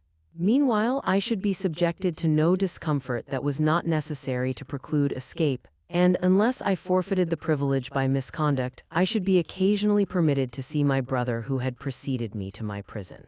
7 years have elapsed and I am still a prisoner, and if I accept the occasional visits of my brother debarred from all companionship save that of my jailers.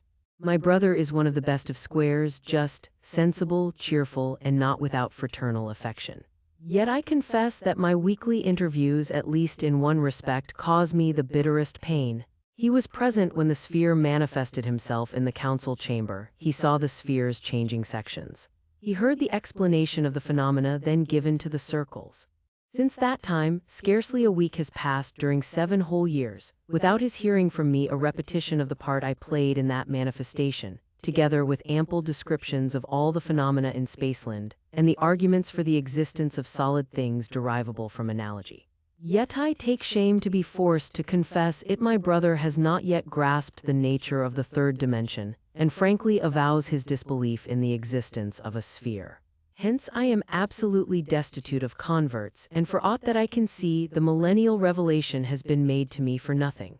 Prometheus up in Spaceland was bound for bringing down fire for mortals, but I, poor Flatland Prometheus, lie here in prison for bringing down nothing to my countrymen. Yet I exist in the hope that these memoirs, in some manner, I know not how, may find their way to the minds of humanity in some dimension, and may stir up a race of rebels who shall refuse to be confined to limited dimensionality. That is the hope of my brighter moments. Alas, it is not always so. Heavily weighs on me at times the burdensome reflection that I cannot honestly say I am confident as to the exact shape of the once seen, oft-regretted cube. And in my nightly visions the mysterious precept, upward not northward, haunts me like a soul-devouring sphinx. It is part of the martyrdom which I endure for the cause of the truth that there are seasons of mental weakness, when cubes and spheres flit away into the background of scarce possible existences. When the land of 3 dimensions seems almost as visionary as the land of 1 or none. Nay, when even this hard wall that bars me from my freedom, these very tablets on which I am writing, and all the substantial realities of Flatland itself, appear no better than the offspring of a diseased imagination or the baseless fabric of a dream.